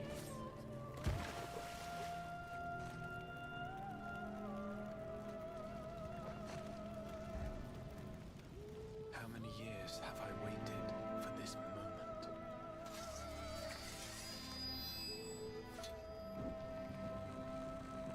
For the one that stood alone against the storm.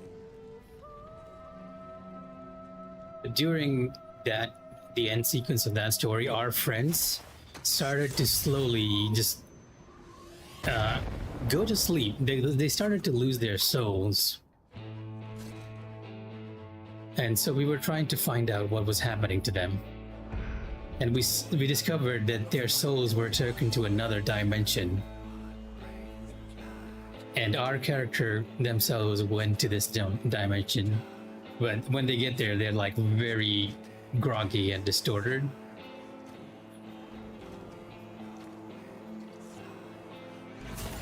This is my favorite story sequence of Final Fantasy XIV itself.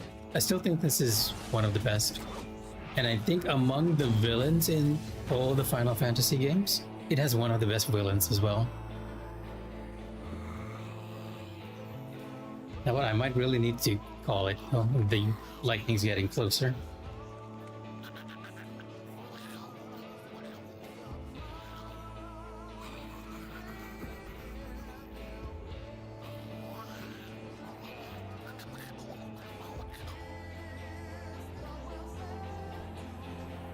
The setup and everything was so good for this expansion.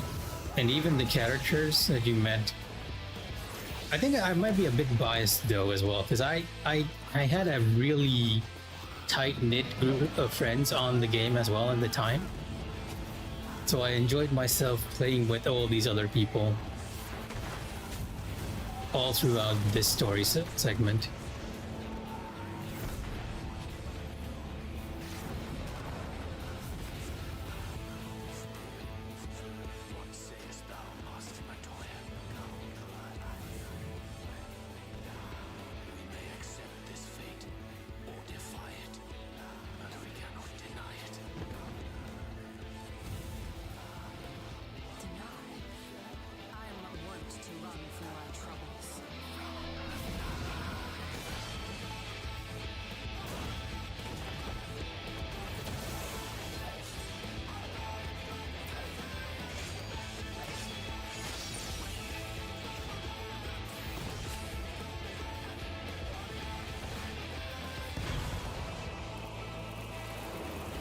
Kind of going through all the classes of the previous story segments.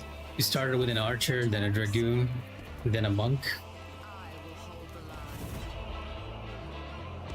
And this world has been corrupted by light, so people have kind of given up on living. They're indulging in everything they want without trying to fix any problems until our characters and our friends get here and slowly start to fix things.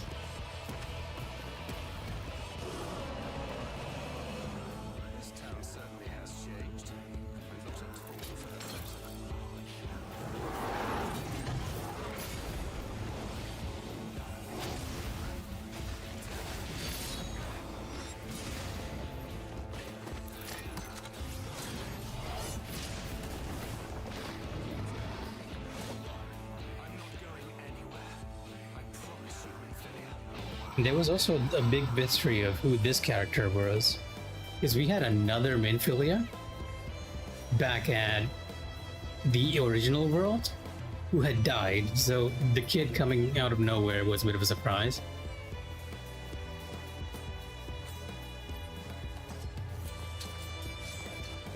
Also the introduction of Viera, the bunny race.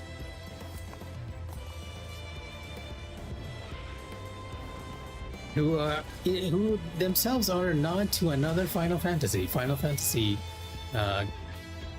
what was it? Well, Final Fantasy XII. Greater even than the seventh umbral calamity must be undone.